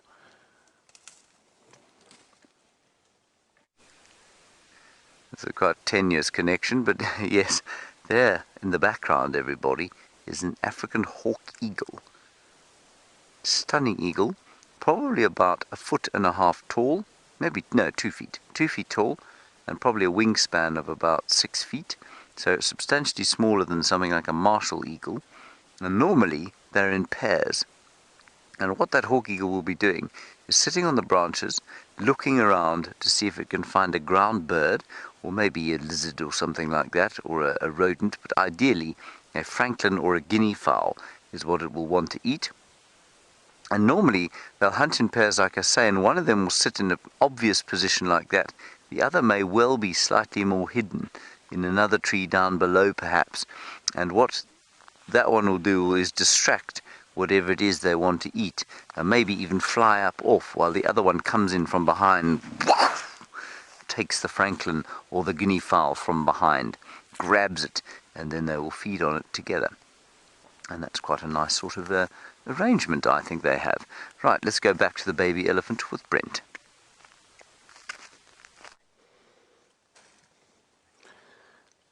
So we've snuck a little bit closer, and look at that, look how cute it is. It's smelling us. It's trying to decide whether we are more interesting or having a drink is more important. I can't see, I think it's a little boy. I can't really see properly yet.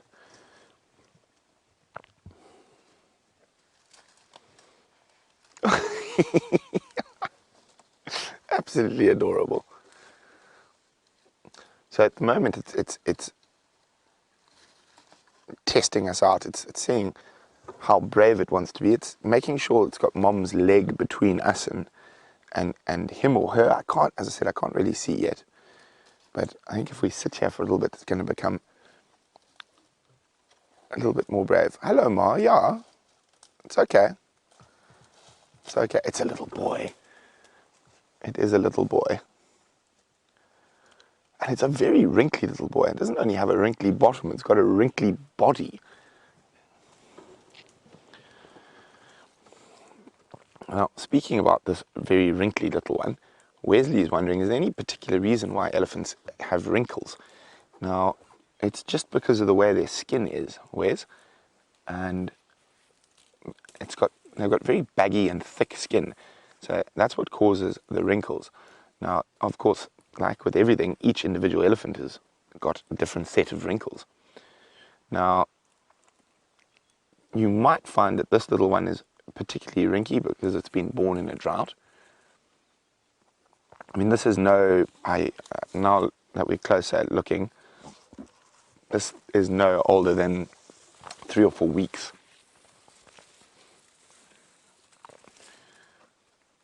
So it could have been born with more wrinkles because of mom being a little bit stressed for food. But if I look at mom, she's actually okay, and I think it just might be like wrinkly bottom, it just might be a wrinkly elephant. But very distinct sort of forehead wrinkles on that one. Now mom seems to be favouring grivia bushes, so raisin bushes. This is a wild raisin bush, and she's literally moved from one raisin bush to another. Look how her ear is at the moment. It's being pushed like that by the branch. Almost looks like she's growing a horn. But it's not. It's just that the cartilage in her ear is being pushed by the branch while she's feeding. It does look quite strange though, doesn't it? Dave thinks it's funny. I can hear him giggling.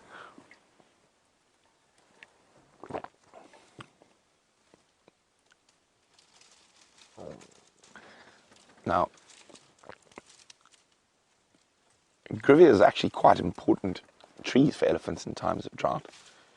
And in times of feast, so big rains and that, they very seldom feed off grivias, but we'll notice elephants eating a lot of different species at the moment. She's actually also eating a sour plum. So she's not only feeding off a grivia, she's also feeding off a little sour plum there. And normally the elephants will only feed off the fruits of the sour plum, but at the moment they'll feed off the whole sour plum.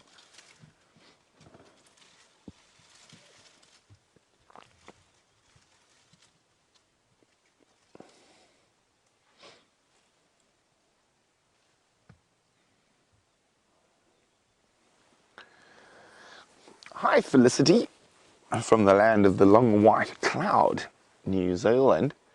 And Felicity's wondering, is an elephant's spatial awareness, does it play a part in knowing where the little ones are? So I'm just going to move the vehicle a little bit, and Mom and what are we going to call this little guy? I think wrinkly forehead's it's a bit lame. I think maybe we should call him old before his time. But it is a little boy. So Felicity, and with elephants and calves, the females are very, very aware where the calves are, and you get a lot of touching, and of course listening is probably a massive part to play. And when they're this young, they very seldom move more than a few meters from their mom. As they get a little bit older, and specifically with a boy, they're going to get a bit more brave and thirsty, and they'll wander a bit further from mom, but they will always be in contact. And remember, a lot of elephant contact calls and noises are well below what we can hear. So we only hear the sort of deep rumbles, but they speak in much lower tones that we can't even hear, and they can. Researchers found playing those rumbles, and elephants have reacted up to about 20 kilometers away. I don't think they can hear much beyond 20 kilometers. There are some very fanciful theories by certain people thinking that elephants pass on messages to other elephants and they can communicate for hundreds of kilometers. I'm afraid I personally don't believe that, and of course you're more than welcome to your own beliefs. And I've spent the majority of my life with elephants, and I don't see that happening. Now, they've moved into a bit of a thicket. I'm just going to reverse a little bit. There are quite a few other ellies around, so we're actually amongst quite a big herd at the moment. Now, Michael's wondering, where is this elephant herd? Well, Michael, we're probably about 500 meters from where we left the lions. So we're on Central Road, and we're about halfway between the junction with Drakensberg and Inyala Road north and south. And I got so excited this morning I forgot my tea. So now I'm having my tea with the elephants. I think there's actually someone's Twitter handle or whatnot is called High Tea with Elephants. So this is morning tea. Obviously high tea is in the afternoon, but I'm having my morning tea with elephants. Hello. So lovely little female here. Now, it's amazing the size variation in elephants, and particularly with females. So even though she looks quite young, I would say she's not. I'd say she's an adult, and I would actually say she's pregnant. Now, the reason I say she's pregnant, oh, there's my hand, there it is. You can see the bulge sticking out of her belly, but now that's not uncommon at this time of the year. And elephants have astronomical amounts of gas. But what makes me think she's pregnant, Dave, if we zoom in on her teats or her breasts, now they're starting to swell, and unfortunately wait for her to move her leg. Now, the reason I think she's pregnant is that her teats are starting to swell, and also the fact is that more than likely if she had a current baby, there would be little suckle marks on it. So I think just the way her stomach's sitting, the fact that her breasts are starting to swell, she's very pregnant.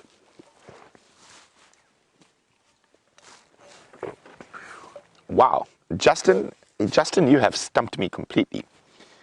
How much milk can a female elephant produce in a lifetime? I have no idea, to be honest. A baby elephant probably drinks, on average a day, about 10 to 15 liters of milk, and the female probably produces surplus of that. And okay, let's try work this. Dave, how's your maths? Not great. Not great. Okay, I'm going to have to bring out the iPad for this. Now, Justin, you must realize this is complete guesswork at the moment. So I'm going to say, where's a calculator? I need a calculator. On average, oh, where did I put a calculator? I tried to reorganize my iPad recently, and it is now. I'm just going to search. I think that's easier. I can't find a calculator. You can find everything but utilities. No, it's not there. Oh dear. Okay, well let's try this. Do this manually, which is going to be very tough. So let's call it 20 liters to make a nice round number a day. While they have a baby, they suckle for about 4 years. So 365 times 20, Dave. Maybe the ladies in final control can help me out here. So 365 times 20. So 7,300 liters a year. Now, in final control, can we times that by 4 years? It sometimes suckle a bit longer, but let's do 4 years. 7,300 times by 4, probably close to 30,000 liters per baby.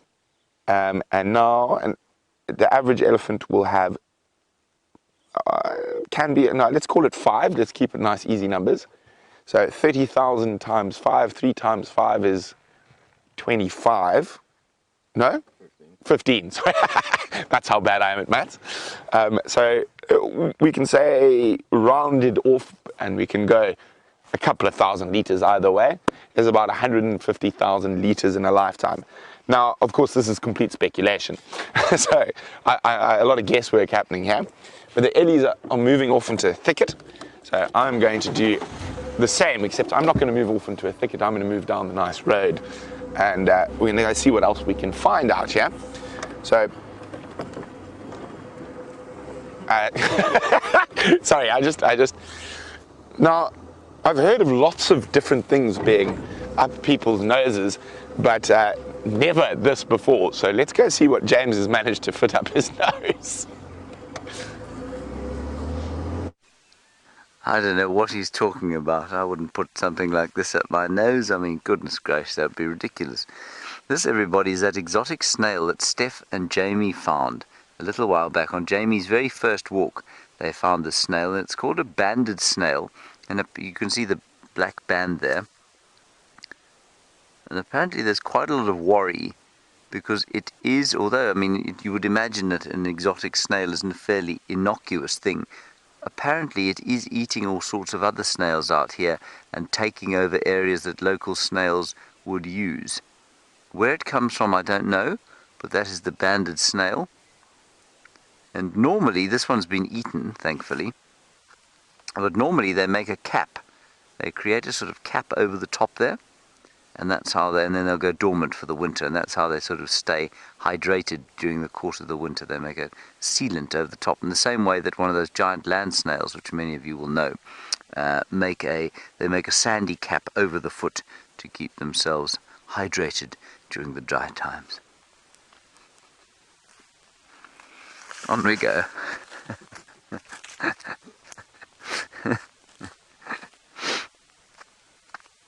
Ah, yes. Right, well, I'll tell you our plan at the moment. We're coming up down through here, and we're now north of, I'm just going to give you a little bit of perspective as to where we are. Okay, I'm going to draw Juma for you quickly. Justin, you want to know what the oldest tree in this area is? I don't know. Certainly the oldest tree in South Africa is many thousands of years old, and it will probably be a baobab like we were talking about. That's Juma, idea of Juma. We started over there, where my stick is now pointing. Okay, the elephants were over there. That's where we viewed them. We walked south, down towards the western fringes here, up the western boundary. We've gone past where the elephants were, and we're going to what we call Sandy Patch, which is around here, and we're still hoping to pick up Karula's tracks, and we'll gently make our way back down as the morning goes along. So that's the sort of lap that we're doing at the moment. Brent, well, who knows where Brent is? Does Brent know? Come, let's go see what we can find. We're walking through the block here, hoping to see, well, some tracks of Karula maybe, but also just a mammal or two. We found very few mammals, and I think that's got a lot to do with the fact that the weather has become inclement again. It isn't quite as clear as it was when we woke up this morning. Now, look down here. Roger, very nice question from you, which I shall explain to you now. This is a Ziziphus tree, or buffalo thorn, and I'm going to repeat another story that Herbert told me on Sunday afternoon, because I think some of you wouldn't have been with us on Sunday afternoon. Right, there you are, Ziziphus mocronata. Chandra likes it if I hold it in front of my face. Apparently it looks very arty. See? Now, what you do is, I've told you many stories about the Ziziphus, the most common being that it's used to go and fetch the spirit of your dead ancestor if they've died somewhere close to home, or somewhere far away from home. And one of the great things that Herbert told me about this the other day was that even if someone dies away from home, you go off and you take a piece of this tree from the home, you go to the place where they died, and you collect their spirit into this tree, and then you take it home again. And I've told you before that you have to buy a taxi ticket or a train ticket, and you put the branch next to you, and you treat this as though it's the person, your dead ancestor or your dead relative. You treat it exactly as if it's them.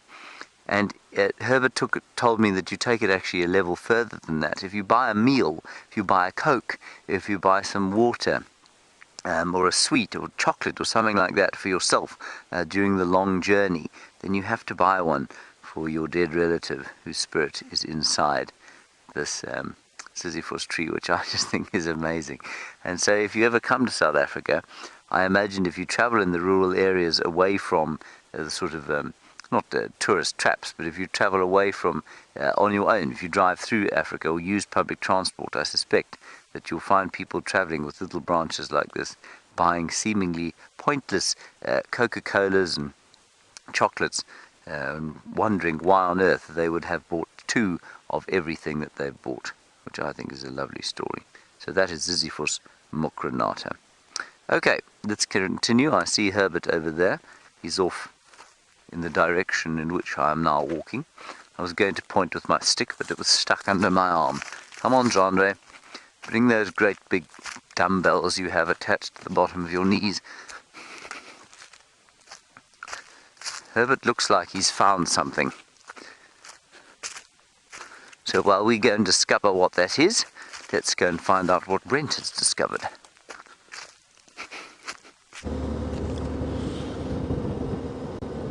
Well, I haven't discovered anything apart from the fact that I'm so happy to be back here. and the bush just seems to be giving. I mean, the Nkuhuma cubs, that baby elephant, and Aqua, you're a genius, by the way, Aqua. Aqua has come up with a perfect name for that wrinkly four-headed elephant, and I think we shall now call him Benjamin Button, or Benji for short. But now I have heard via the ether that goes into my ear that there is something on Cheetah Plains. Now, what is something? So I'm going to start moving towards Cheetah Plains, and while I do that, I've got a quiz for you to consider.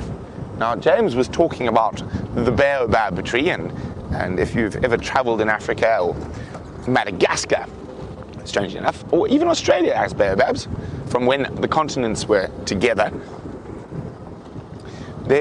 All baobabs share one thing in common, whether they be in Madagascar or Australia or Africa. They are pollinated by one species. One species. So it can be different types of the same species, but I wonder if anyone out there knows what animal pollinates baobabs.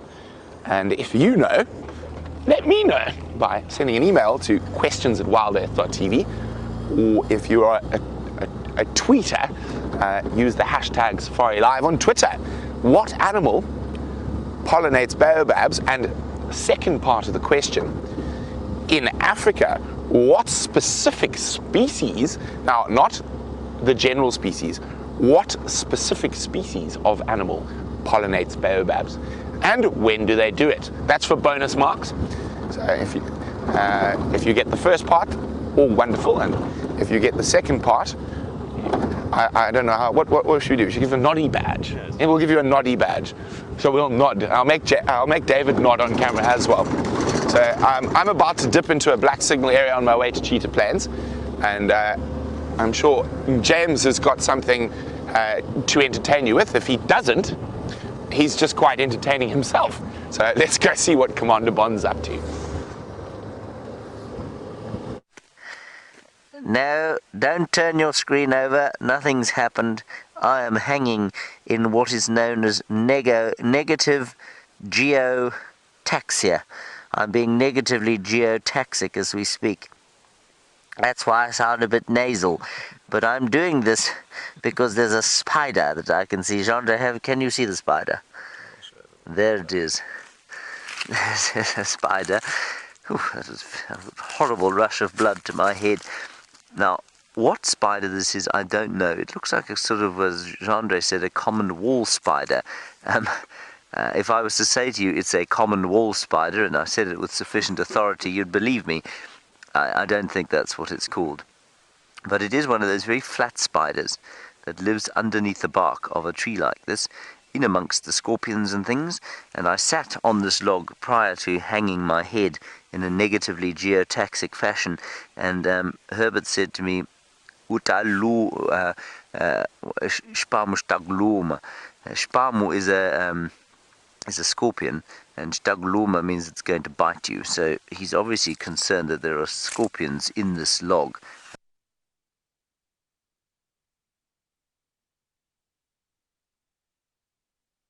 And that they will bite me on the bottom, or anywhere really. And if you look over here, Jeandre, you can see here where it lives. That's where the spider lives,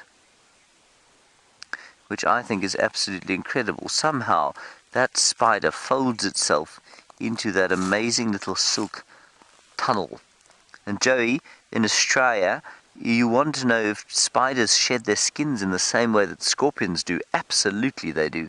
And you find them in the same way that you find scorpion exoskeletons, almost entirely whole.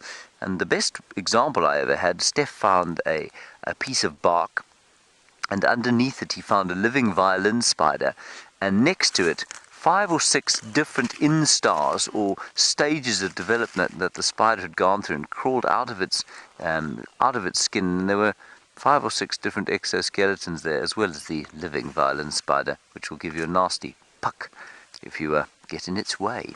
Right, let's continue. Brent is seemingly herring off to what sounds like a very exciting sighting, so that's very good. In the meantime, we'll have a look at these thorns. Now, These thorns, for those of you who are old enough to remember the gramophone, these used to be used actually as gramophone needles when you came out to this area from ye olde England and you wanted to listen to Beethoven's Ninth Symphony recorded on those sort of barrel things that they used to do them on, or your old 98 records. You could use one of these if your needle from somewhere in London was broken. Apparently very effective. And what I was hoping to find was a slender ant living inside one of these needles, but these ones are all very much intact. So we're not going to find them, I don't think, probably because of the season. But Jandri, if you come around this side, you will see a tropical tent web spider's nest. Oh, sorry. There, just all over here. Most incredible web. I never get tired of looking at these things. I don't know if you can even see it, can you, Jandre? It's so very fine, like gossamer. Don't you think, Jandre? Do you know what gossamer is? Nor do I. But I imagine this is what it's like. I think this is like gossamer, everybody. Could somebody please explain to me what gossamer is, because I'm pretty sure that's what it is, but I don't know for sure. Okay. No, there are no slender ants living in here. Alright, that's the tropical tent web spider and its gossamer nest. Oh, Jenna, you want to know my worst injury being out in the bushes? I think it was probably this one here, Jenna. You see? I kicked a zebra wood stump. It was very sore. Jenna, I have never been severely injured out here. Touch wood. I haven't been severely injured in the bush, thankfully. I've pulled a hamstring playing touch rugby out here, but other than that, I haven't had a severe injury. Jandre has had thousands, of course. He has stood on a nail that drove all the way through the top of his foot. He has dropped a high lift jack on his foot, both of which resulted in some poor hapless sod, me in one case, Connor in the other, having to take him off to the doctor because he was unable to drive himself. Let's watch your aerial here, Jandre. But, you know, I don't hear of... Jandre, get out of this thing. Do it yourself. I don't hear of dreadful injuries out here unless, I mean, it's... If something hits you, I mean, if you get hit by a buffalo or you get hit by an elephant or something like that, then obviously you're going to be very badly injured indeed. But otherwise, no. Scraps and scrapes from tripping on branches, standing in a hole and maybe straining a muscle here or there, but really nothing that dastardly at all. Leo Smith very nearly hurt himself. Okay, we're going to need to reboot our pack, so let's go back across to Brent and I'll tell you about this dung shortly. We need to reboot the pack, Jandre.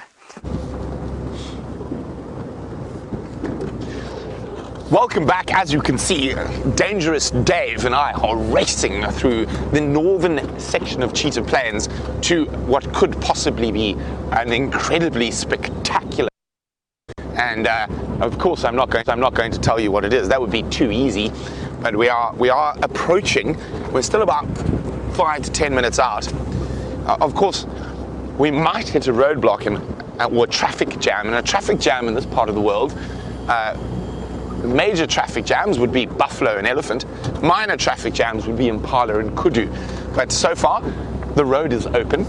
I've checked my traffic app and there's nothing impeding us from racing there as fast as possible. And I just can't get over how good it is to be back. I do love being on Game Drive, and I'm very, very lucky that I am able to, one of the few people in the world who can do what they love. I think that's the same for most of the Safari Live crew. And James is back, and the next time you see me, hopefully I'll be with, I'm not going to tell you, let's go see what James has got.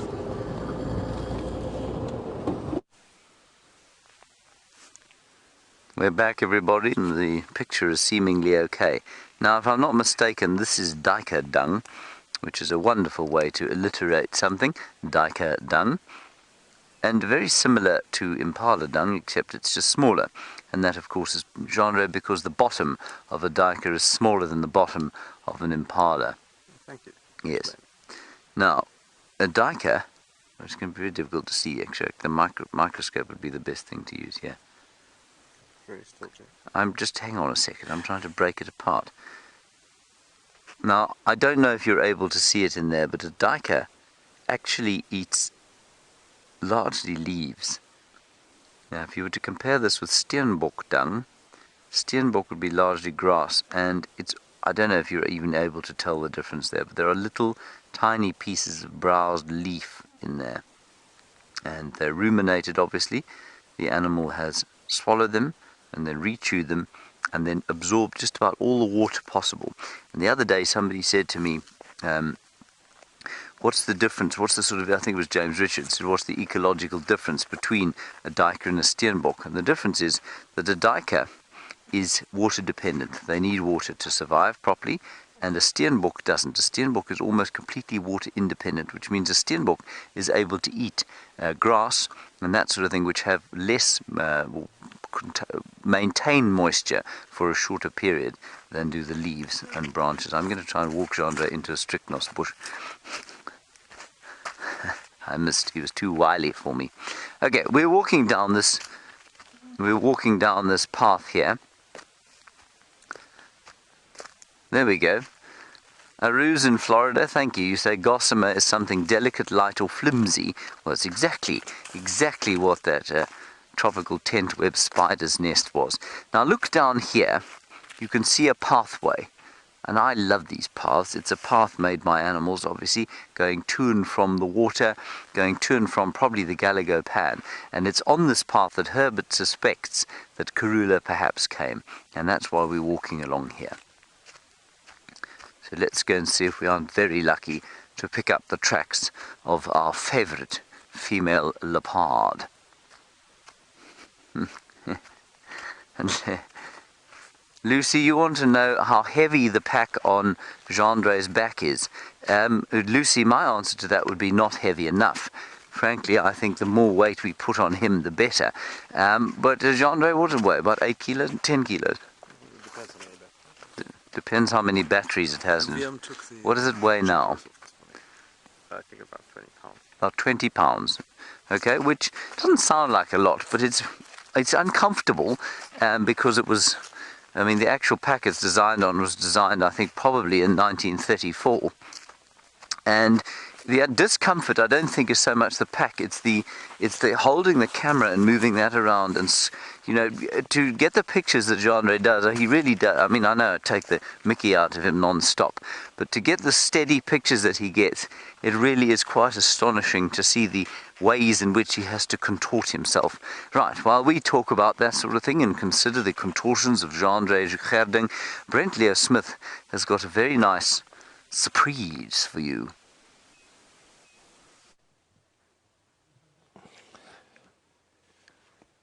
This is more than a nice surprise.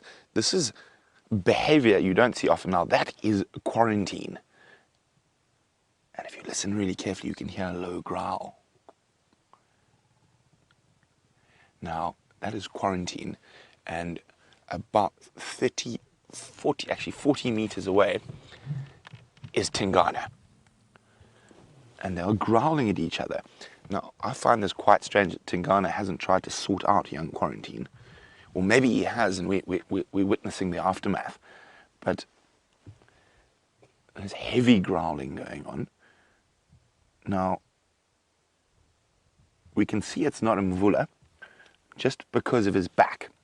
Now, Mvula has a landing strip that sort of goes up his tail. The spots are very symmetrical from his tail up his back. Oh, listen to that.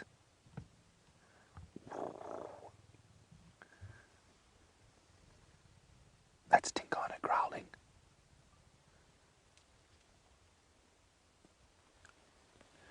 So, he's showing a bit of almost sort of indifference to quarantine. I mean, he's got his back to him. Now, I doubt he would do that with an adult male. And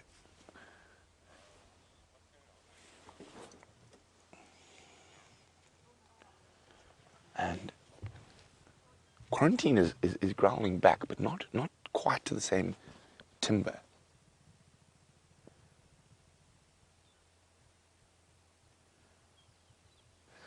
Now, the reason Tingana might be so tolerant, I mean, this is right at the edge of his range.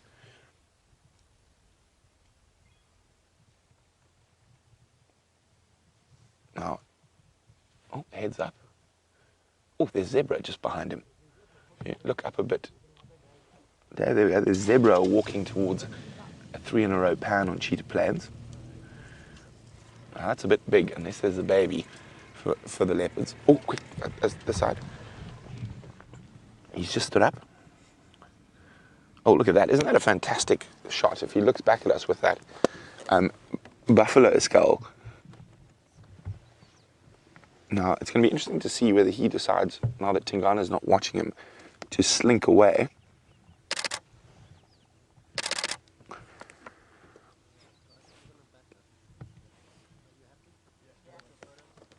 Look at that, isn't that beautiful? I hope you guys are getting screenshots. Remember to share them with us on our Facebook page, Safari Live, or pop them on any of the many Facebook groups that our fans have.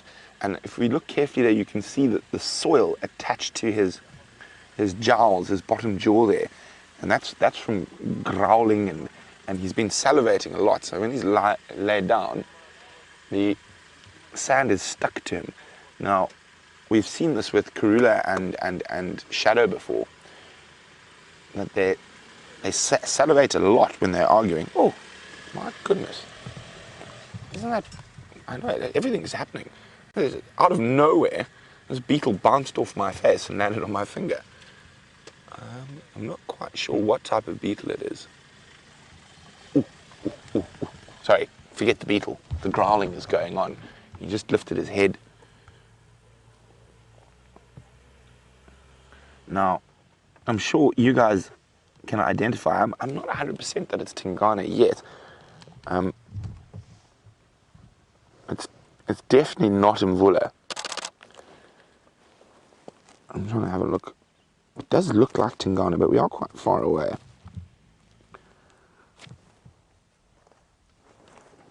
I was wondering if it could be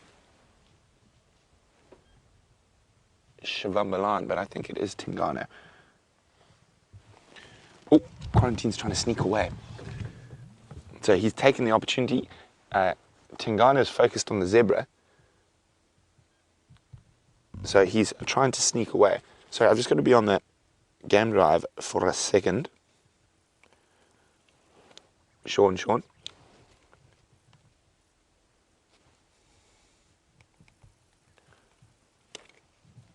Okay, guys. Oh. Watch Quarantine. Now just to the left of him, walking up the road, right towards him. And you can see his behavior. He's sneaking around to some zebra. Now, the zebra have spotted him. Now, unless there's a foal there, the zebra are quite safe.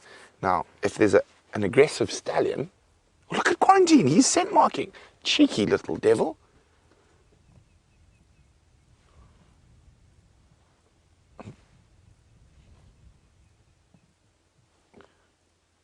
He scent marks then looks back to see if Tingana's reacted, which he hasn't.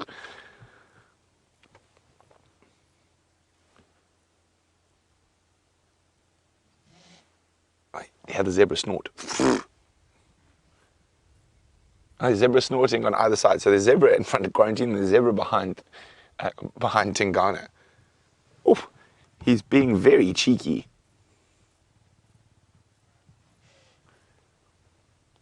See, he's now given himself a little bit more distance. Now he's growling back.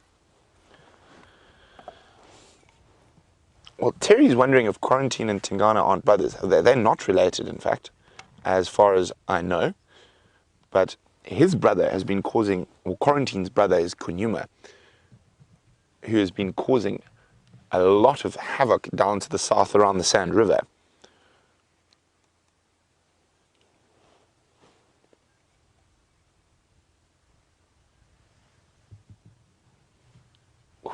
what's all going on here.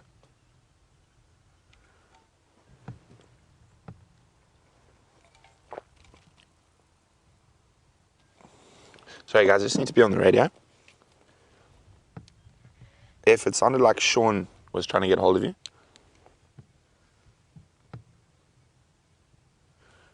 Okay, so the reason I'm sitting so far away is I want to see what happens, so it pans out between these two leopards.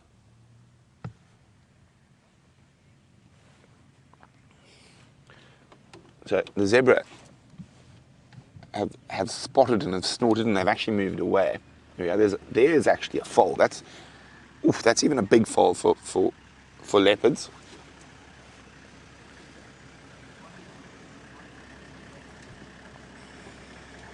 So this is really interesting what's happening here. Now, as I said, I think Tingana, if this had been on Juma, would be far more aggressive and far more active in chasing him. But because it's right on the edge of his home range, he's not. Let's go have a closer look at Mr. Tingana. And I just want to confirm that it is Tingana. I'm pretty sure it's not Mvula, looking at the ears.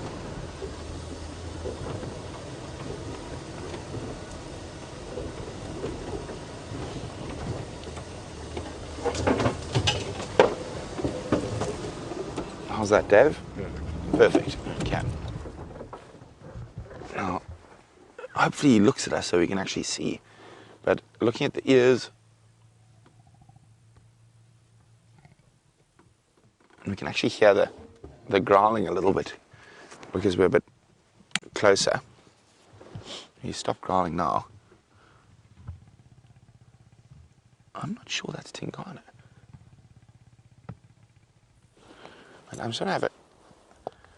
I think this could be Xivambalana. I'm just gonna quickly check his spot pattern. And I'm gonna check it with one of my picks. I don't think this is Tingana. I'm not 100% sure. Guys, if you know which leopard this is, please let me know. But I don't think, now that I'm closer, I don't think it's Tingana. And that would make a lot more sense with the behavior. I do not think Tingana would tolerate quarantine to this degree. I think it might be Xivambalana. And if it is Xivambalana, that's a new leopard for me. Let's have a look. Let's see, I've got a picture here. Now I need a picture of Mr. Tingana. I'm not sure I have one on my iPad.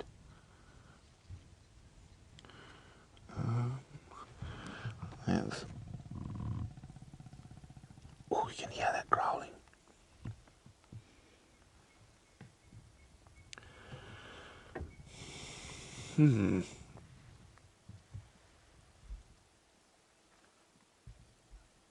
Yeah, I don't think it's Tingana. I think this could be Xivambalana. If that case, it's a brand new leopard. How exciting! I'm just trying to double check. I'm looking. I don't have all the photos I take on my iPad, but I thought I had one of Tingana at least. It must be one of Tingana here somewhere.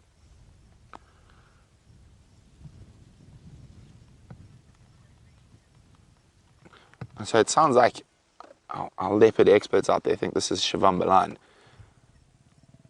So in that case, they are brothers from different litters. I'm just trying to see. I don't think it's Tingana at all.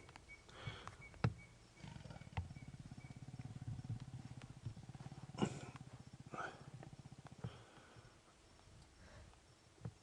can hear all the zebras snorting. Well, thanks, Ellen. Ellen Fowler agrees it's not Tingana, it's Xivambalana. Now that makes a lot more sense. And it's a new leopard for me. Isn't that amazing? But I know he's one of Karula's offspring. But how old is Xivambalana? If you guys know, I think just looking at him, he's probably about 6. But if you know his exact age, please let me know. Now, quarantine must be 4-ish. 4-ish now. But as far as I know, Xivambalana is the dominant male in this area. Tingana does come around the Cheetah Plains camp, but we're quite far to the east from there.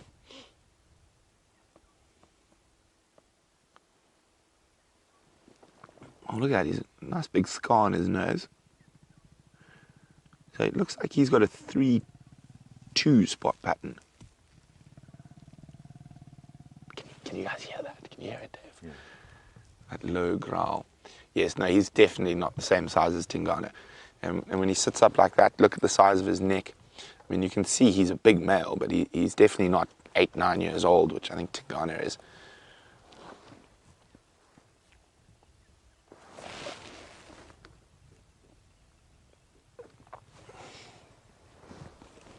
So exciting! So these are my first pictures ever of Xivambalana. Okay, now he's sitting up. I'm just going to move the vehicle a little bit.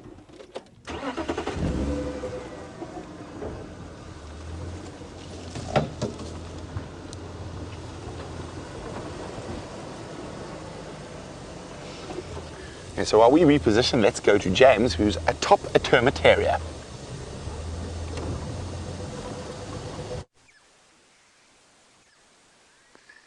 This is tremendously exciting, everybody. Not so much where I'm standing, although we were asked about severe injury earlier, and this could result in my first severe injury out here. Incredible to have those two leopards there, and Herbie was just telling me that Xivambalana means an emerald-spotted wood dove. I've never seen that leopard. I'm extremely jealous that you're seeing him now. Fascinating. And if I'm not mistaken, possibly a full brother to quarantine, is that correct, from a previous litter? As far as I remember, that's probably what that is, but I might be totally wrong, so if I am, please let me know. What we found here, apart from a termite mound to stand on, just while Brent repositions himself so that he can re-show you those leopards, was the spot.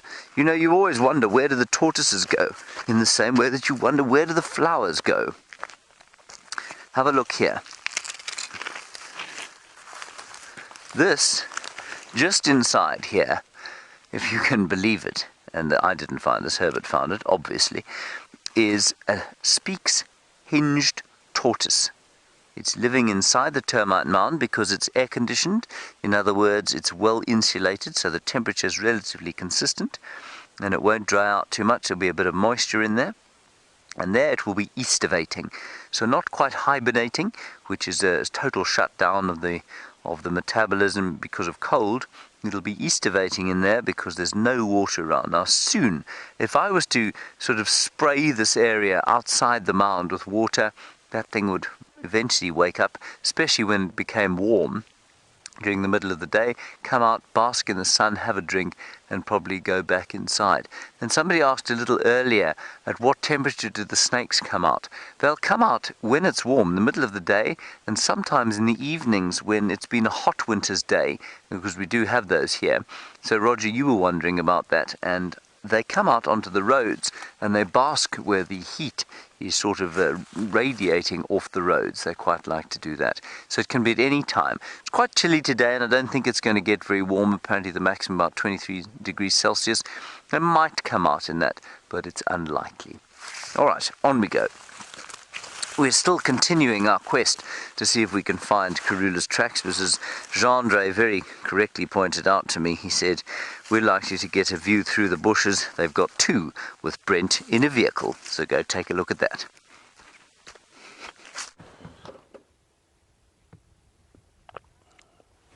So we're much closer now, and we can see it's definitely not Tingana, and thanks to Ellen Fowler and many who identified him for me, because I've never seen this leopard before.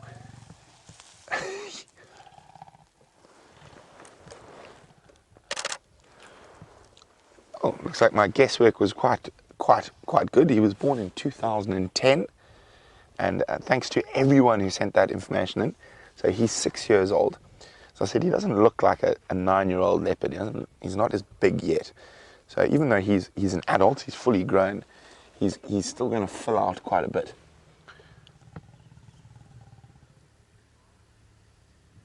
Now, he's still growling away. He's very full, nice fat belly. And oh, here comes Aubrey. He's been looking at quarantine. I think we're going to go across to quarantine shortly and see what he's up to. He's doing very similar behaviour to what Xivambalana is doing at a distance. I'm just going to have a quick chat to Orbs. It's not Tingana for Xivambalana. Yeah. It's too much to be Tingana. Oh, look at that. See that little tail? Oh, sorry. I was watching the leopard, not there. He started flicking his tail, which is a sign of aggression. And that's not at us. That is at quarantine.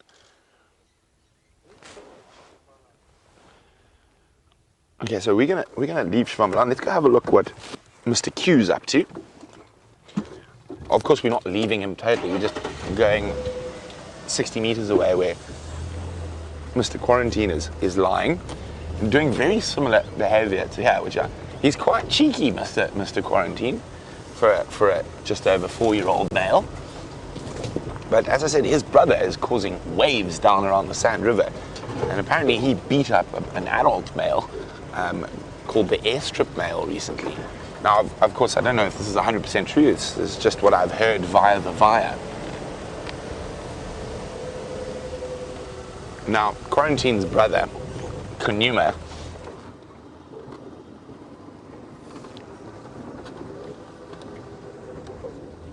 here we go. Hello, Mr. Q.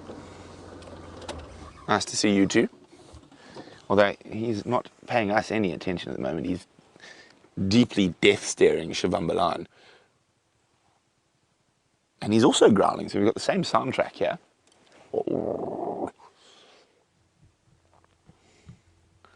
And you can see he's a bit younger. You can see he's smaller in the neck.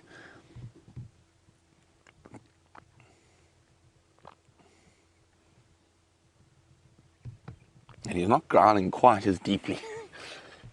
Sort of a little nervous growl.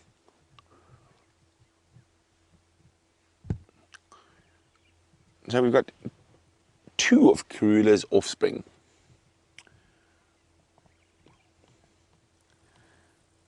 Now,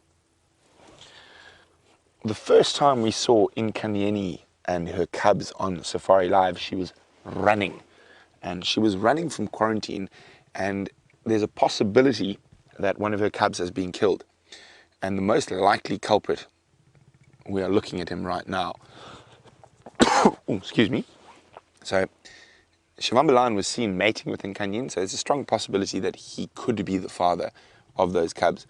But since quarantine's been in this area, he is probably the most likely culprit if one of her cubs have been killed. And she has run from him a couple of times that I've heard of since we've got to Cheetah Plains Traverse to the north of us on Nkuhuma. And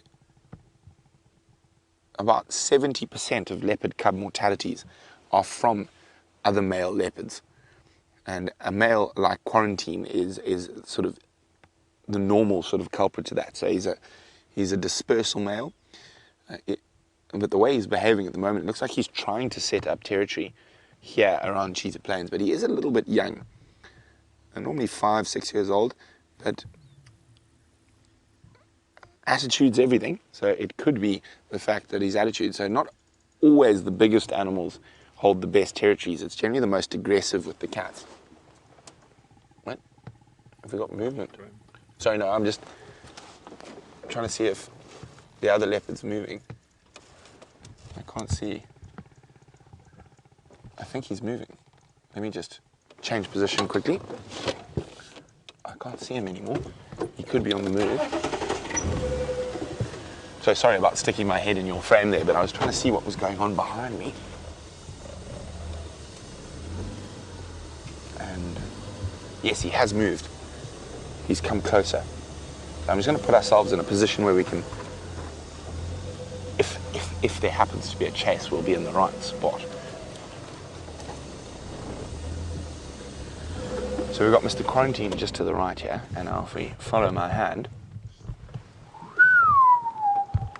Oh, I can't go that far. There. There he comes. Oh, Now this is going to be interesting. Now this is going to be very interesting. How is Quarantine going to react? Is he going to stand up to the challenge, or is he going to skedaddle? Look at that. Oh, Mr. Q is taking his cue, but he's trying not to move too fast. He's like, I'm not actually moving away from you. I just felt like getting up.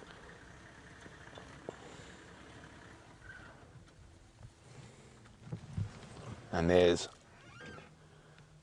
Mr. Xivambalana.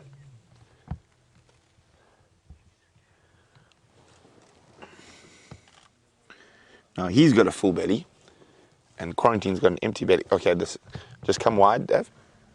So Quarantine's scent marking, and just stay a bit wider, because if he goes, okay, that's good. So Xivambalana's about 30 meters away now. So if he runs, which he might do, let's come maybe even a little bit wider there, Dave. So he's on the edge of the road right there, and just try to keep them both, because what I think is going to happen is Xivambalana's going to try to get himself into a position where he can charge.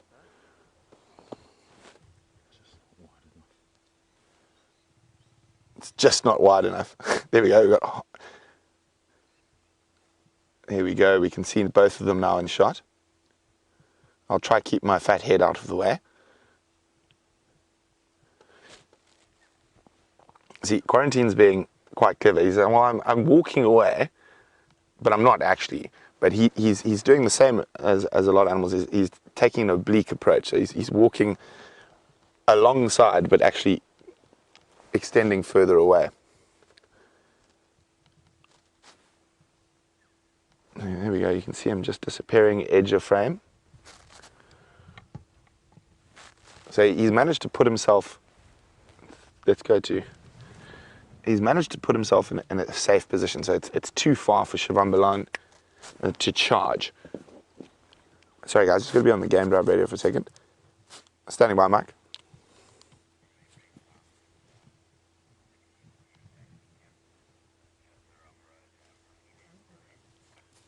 Only two.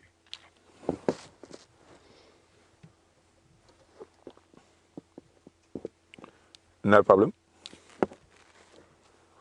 So now we've got decisions to make. So what also Mr. Quarantine is doing is he's putting a river system between himself and the other male.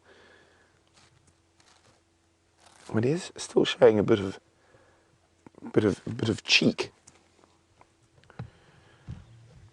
So I think if Tingana had been here, Mr. Quarantine would be sprinting for the opposite direction. He wouldn't be behaving like this.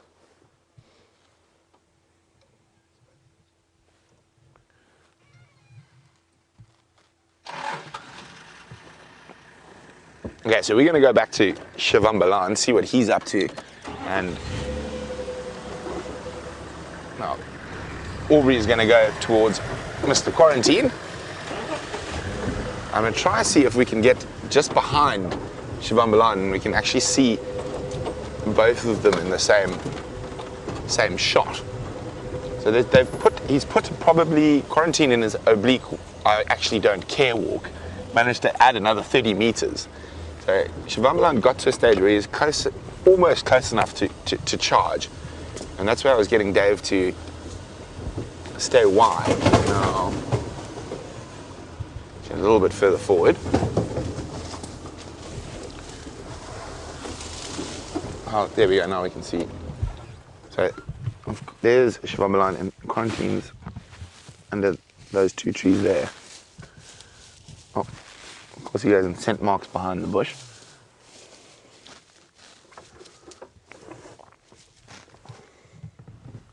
Now quite often, a lot of male leopard fights, and I use fights with inverted commas, are like this, scent marking and growling over a decent space that they don't actually have to physically attack each other.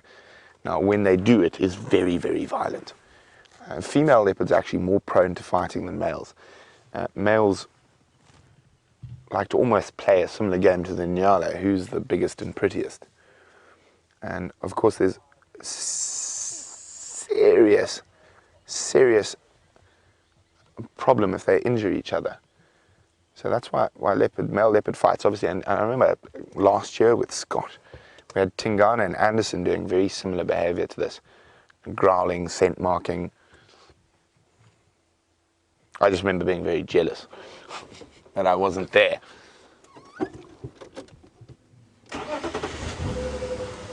Okay. So what Xivambalana's trying to do is he's trying to get closer to quarantine, and quarantine keeps keeping the gap.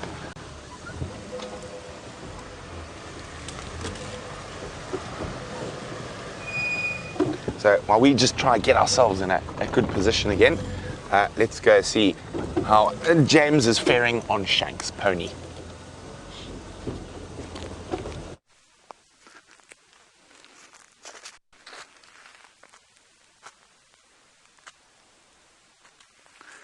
There was some buffalo in here, everyone, and they ran away from us because they heard us coming.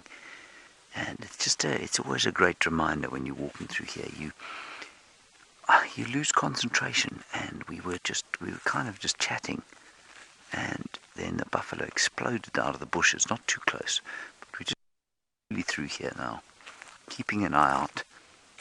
And what I'm going to show you is what we're kind of looking out for. So there's Herbert there, and he's walking a little bit in front of us because of the pack and the sort of equipment we're carrying. We're not as quiet as we might be. So if you're walking through the bush like this, what you'll be looking for is any kind of dark shape. And I'm just trying to see what we did see earlier on. If you look, Jandre, over the top of that termite mound there, you see the termite mound? Over the top there's a dark stump to the other side. Now, a buffalo lying down in the bushes does not look dissimilar to that stump. And so that's what we're looking out for. And so constantly we're walking along going, nothing. Okay, let's carry on. Herbert's just told us Herbert's just said stop.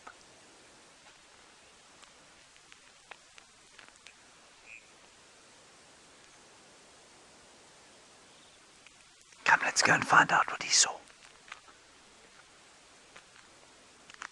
The wind is not good for us. It's blowing straight towards the direction that we're walking.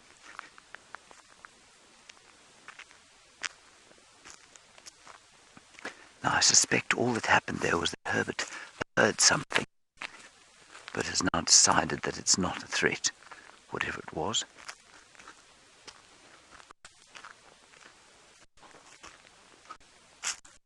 Come in.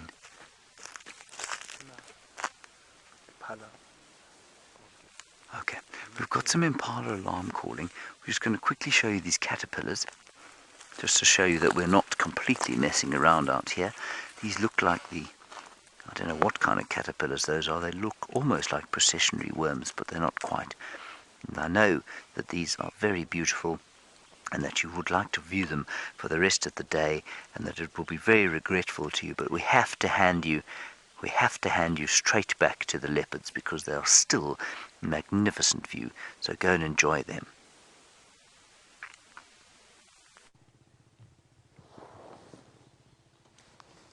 So we've moved around, and we're directly behind quarantine, and if we look up and zoom now, Dave, there he is. There's Xivambalana. Now both leopards are trying to play it cool, but you can see who's more dominant here as we zoom out, just judged on the way they're lying. So Xivambalana's lying open belly, showing that, and if we look at quarantine, ears are down. He's trying to sort of pretend he's relaxed, but he's not.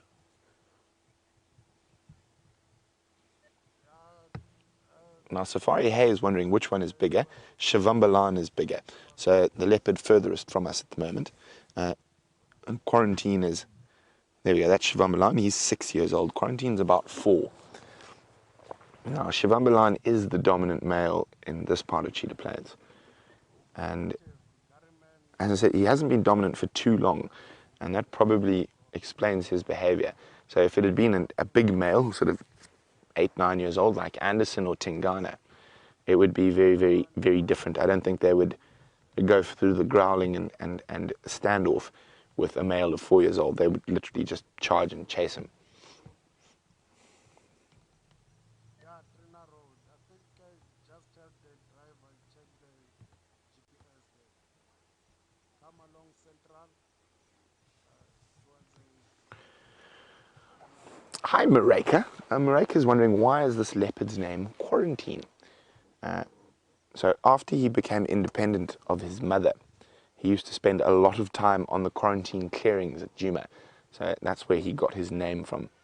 He used to hang around on quarantine and around the camp. Yes, you.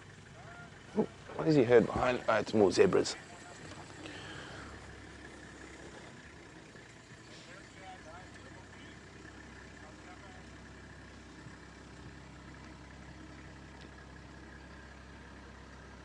Now, these leopard standoffs can sometimes last days. I've seen one between two big male leopards go on for about 3 days.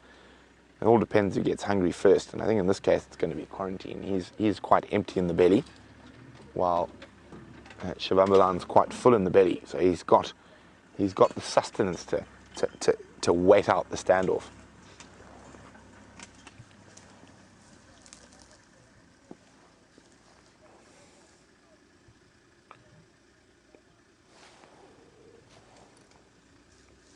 Hello, Mr. Q.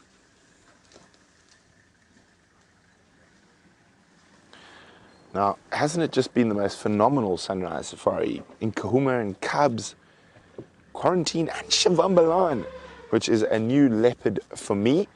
I know a few of you might have seen him before, but since we've started this current section of Safari Live, I think it's a new leopard for Safari Live.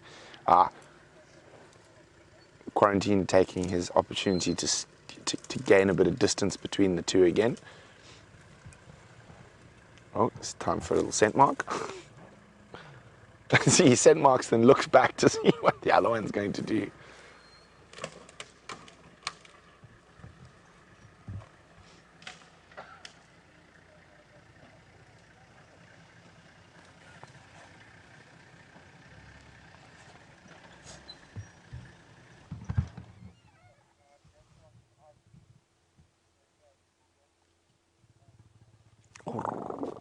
Yes, very brave and very big, Mr. Q. So if they actually had to have a tussle, I think Xivambalana will have the upper hand with that 2 years more of growth. While we sit here to see what pans out between two of Karilla's princes, let's go see what James has got on foot.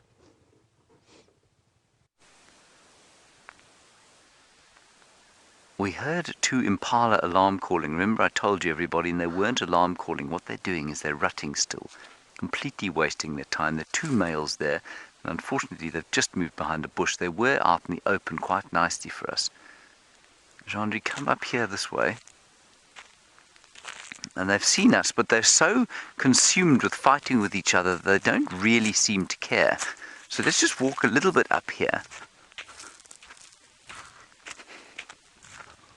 Now, many of you, of course, and I'm sure you've been asking Brent about this, are wondering what would happen if Quarantine came across George and Charlotte. Well, I mean, I think you're getting your answers now, just with slightly older versions.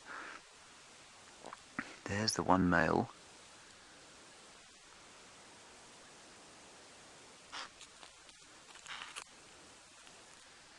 They're not quite having a proper rut, but they're just sort of alarming at each other.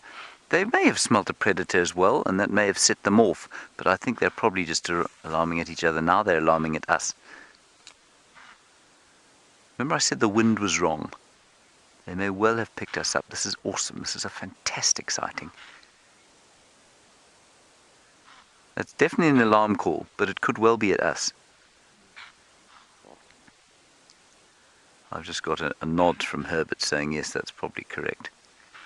Which makes me feel tremendous. I feel like I've been patted on the back.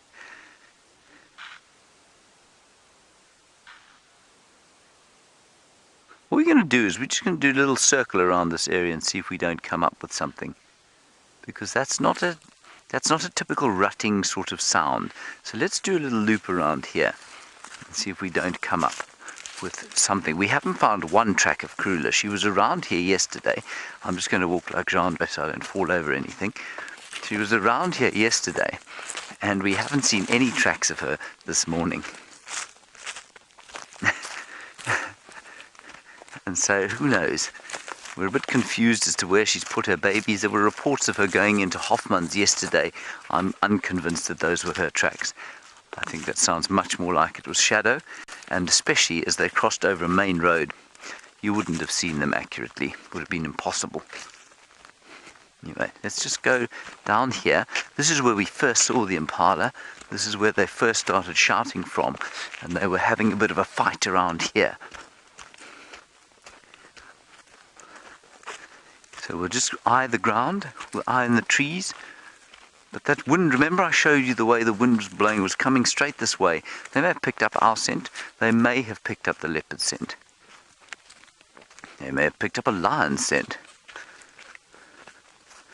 They may just be idiots and fighting with each other over ladies, in which case there will be no tracks of lions or leopards here. Alright, while we have a look, let's go and see those real live leopards with Brent.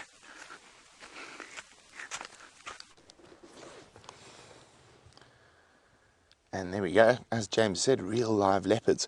If you've just stumbled upon us, can you believe you're seeing this at the same time as me? We're on a live African safari. And we're with two male leopards who are brothers, believe it or not, from different litters. There's the second one. And they're busy having a little territorial argument. Now, I'm listening to the game drive radio. Ephraim's exact words is, quarantine. He's tatama chance. He's taking chances. And at his age, he is definitely taking chances. Scent marking and standing off with a male 2 years older than him. But as I was saying, a lot of being a dominant predator out in the African savanna is all about attitude. So sometimes the smaller individuals are dominant over big individuals, and it's quite obvious in lions. The most aggressive is the most dominant.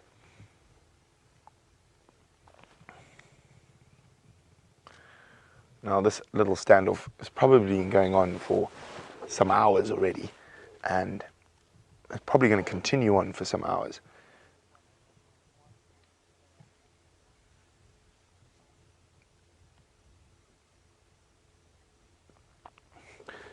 Now, Xivambalana, a male on that side of us, Anna Marie's just let me know she had a sister called Shavinzi, who's completely disappeared. So, no idea what happened to Shavinzi. She might have moved into the Manyaleti, you never know.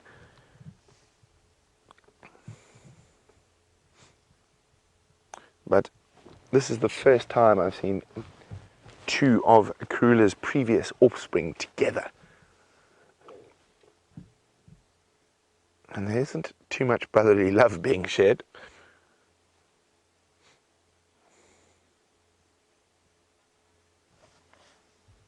Now, Xivambalana is actually the name of a feathered creature. So let's go to James, who's got Xivambalana, the feathered one.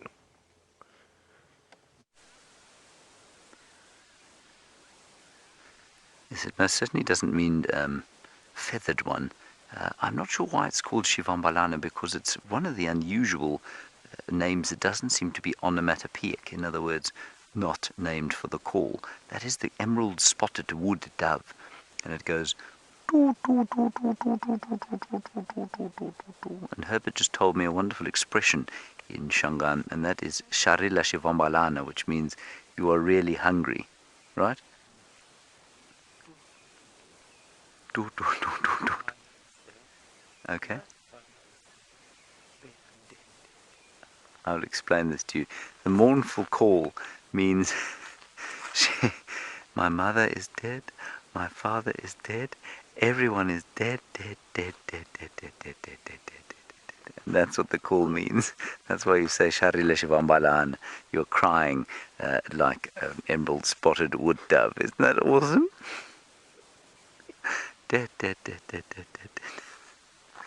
Most of the birds, like I've said, Mantengo, Shiveve, the Drongo and the lilac-breasted rhoda, they're named for their onomatopoeic sound that they make. This one, not so much.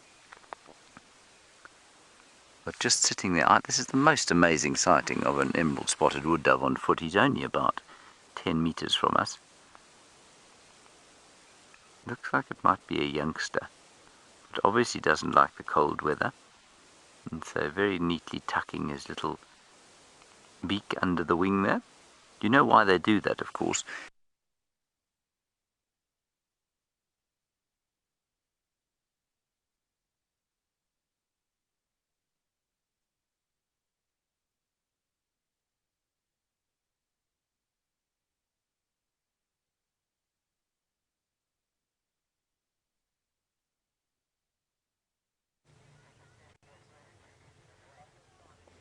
Hi guys, sorry, I'm just on the game drive ready. You caught me in an opportune moment. I'll be back here.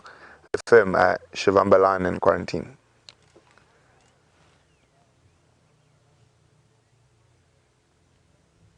Now there seems to be a little bit of a lull in the growling.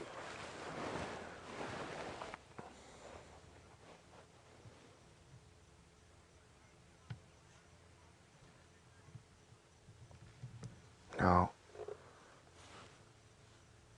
it's in these quiet moments where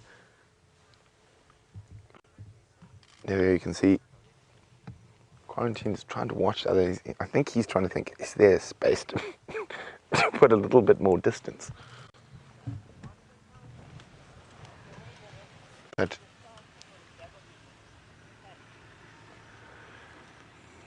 as Quarantine lifted his head, so did Xivambalana. Oh, big yawn.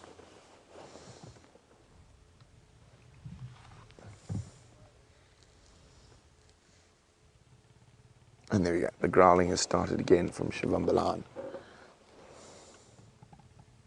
Oh,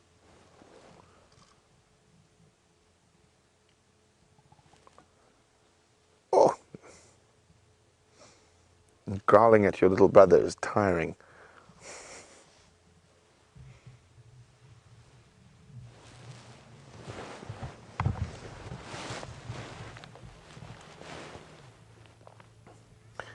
Now, when domestic cats fight, they make a very disconcerting screaming noise and racket.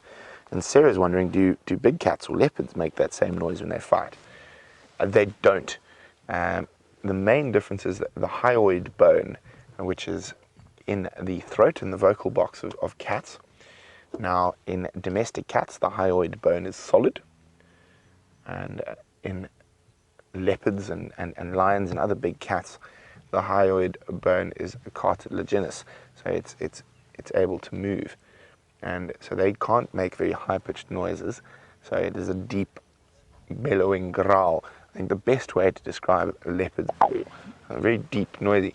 So if you've heard leopards mate before, if you've been watching for a while, it's a very, very similar sound, obviously just a little bit more intense.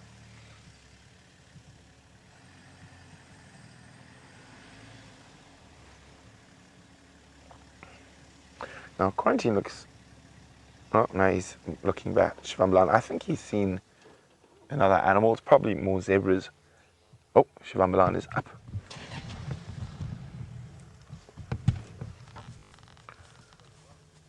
There's some scent marking.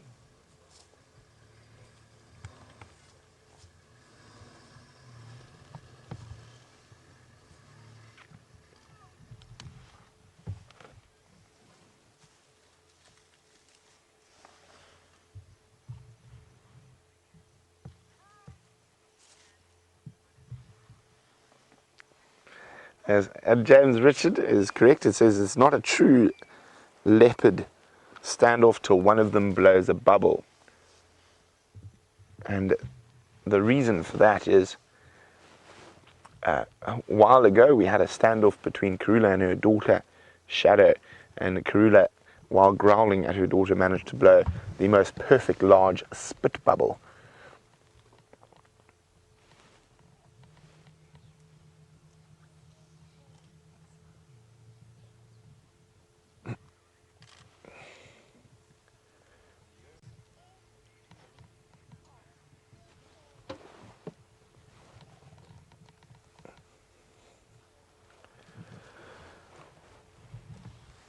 Well, Deborah, the armchair traveller, is wondering what would happen if Karula came wandering through now without her cubs. Well, it all depends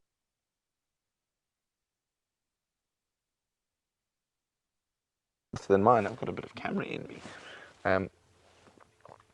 So the chances of Karula coming through here are very slim. This is well out of her territory. The only reason she would come here is if the cubs got killed and she was looking to mate. Now, strange enough, she would probably mate with her son, Xivambalana. I think Quarantine's still a bit young, but she would, and it's inbreeding happens in big cats, and it happens more often than we think. But generally, this is why the young male leopards move away from their natal territory. It's an instinctive response to try curb inbreeding.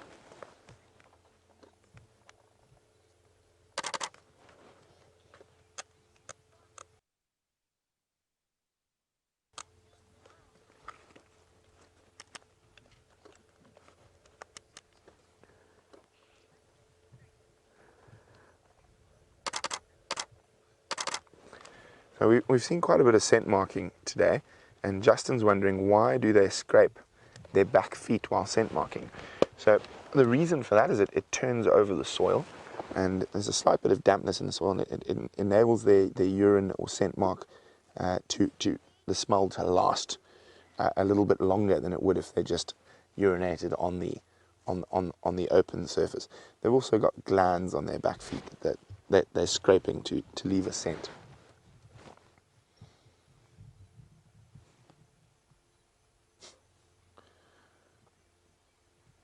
Oh, as I said, I think this little standoff is going to go on for the majority of the day. But isn't that fantastic? What a morning. Lion cubs, 2 male leopards, not just one.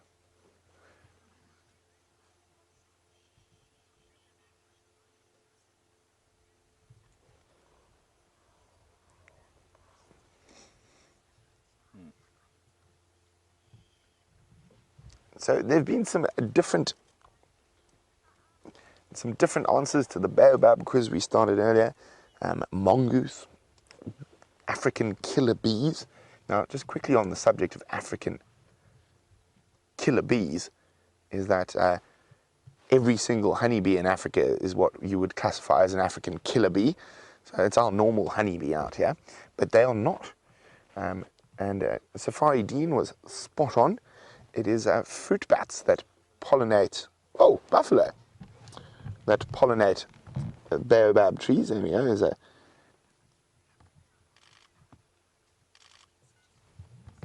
at that. There we go. There's another one. So they're probably on their way to 3 in a row plan to spend the day mulching around in the mud. And you can see Quarantine see them as well. Yeah, so you're going to go stalk buffalo. I think they're a bit out of your... I do love this leopard. They're a bit out of your size range, but... And it is not a breeding herd of buffalo. There's no babies. It is definitely just 2 big old bulls.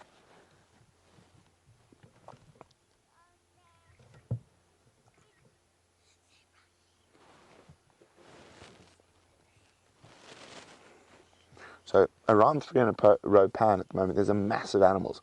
I mean, there's zebra behind us, there's buffalo in front of us, there's 2 leopard right here.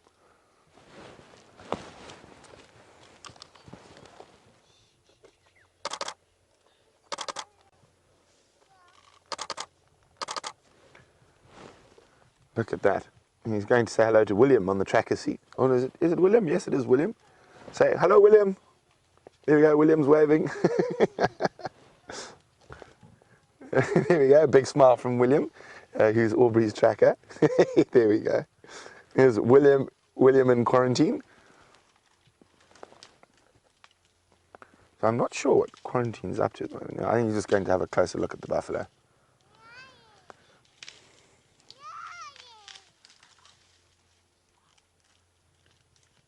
I actually hear the buffalo rubbing their horns against the bush.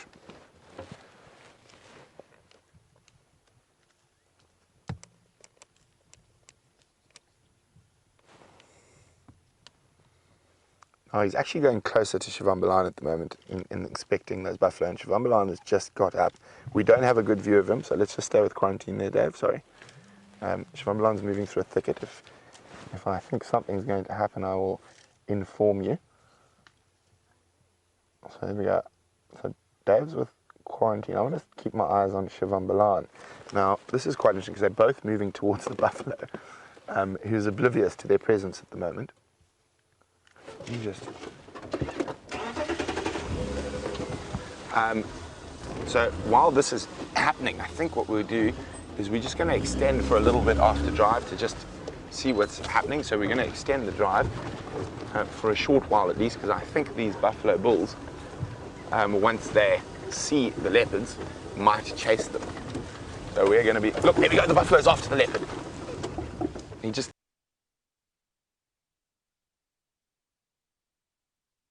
gave the leopard a warning charge. He ran and stopped. So they don't even know there's another leopard directly behind them. So there we go. There comes Xivambalana. And there's the buffalo. Now, he knows he's much faster than the buffalo. And the buffalo sort of know that they're no real challenge. There we go. Watch, watch, watch, watch. Now, that puts him in very close contact. Quarantine. Just hold on. Oh, he's going after the leopards properly again. The leopards have run. They're both on the same side of the drainage line now. So just hang on. There's Quarantine. Quarantine's run away. Now Xivambalana is following him.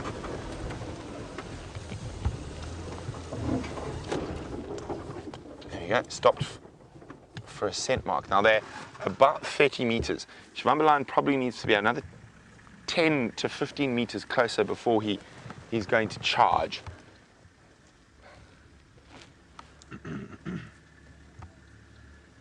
So the buffalo is actually sort of sped up the process.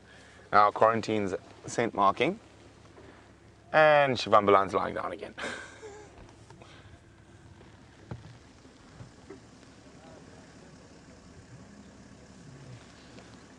We're just gonna hang around for a little bit longer. I just want to see what Mr. Q does. If he keeps walking south, I think, well, we can see who's dominant already in this scenario, and it's definitely Xivambalana.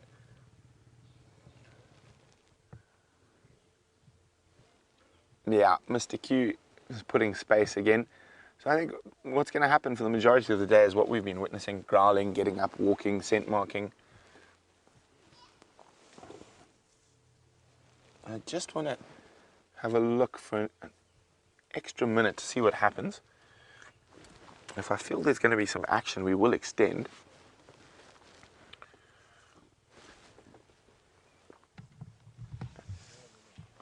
You can see it's not that normal little flick of a leopard's tail, and it's going side to side, quite impressive.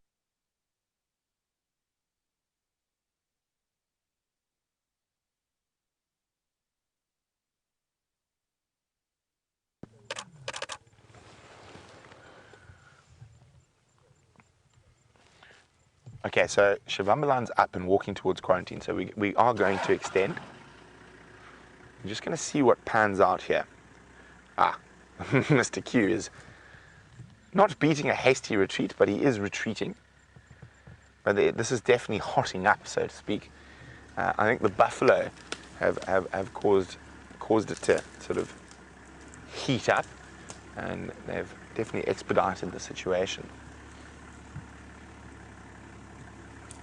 But let's just watch what happens. So whether we're going to go on much longer all depends on Mr. Xivambalana, who we're looking at now, depending on what his next move is. He's walking, we're staying. So if he's on the move, we're staying. Quarantine is now moving further away.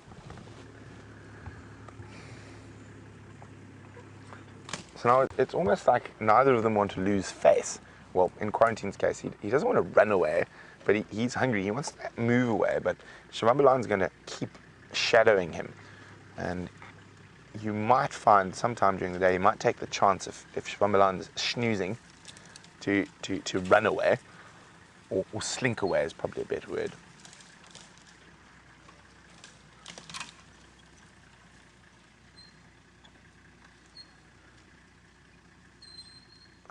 Lost sight of Xivambalana.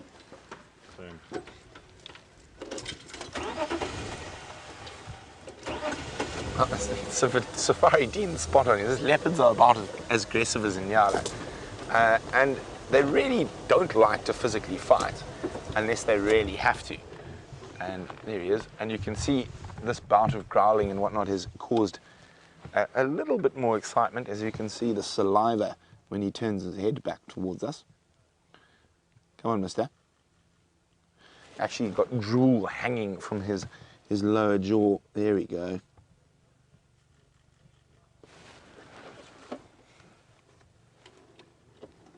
Now, the distance between the two leopards is closing.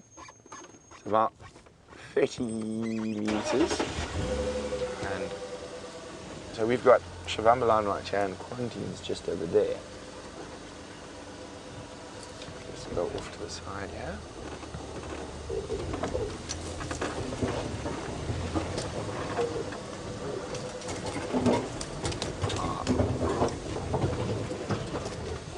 Make sure we've got, there we go, we've got both.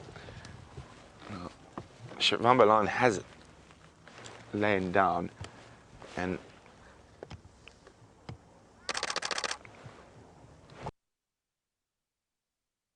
Quarantine is continuing to move away. Well, thanks to the buffalo for speeding up the process. The only thing is I hope they don't move too far south. Mala Mala is not too far from here.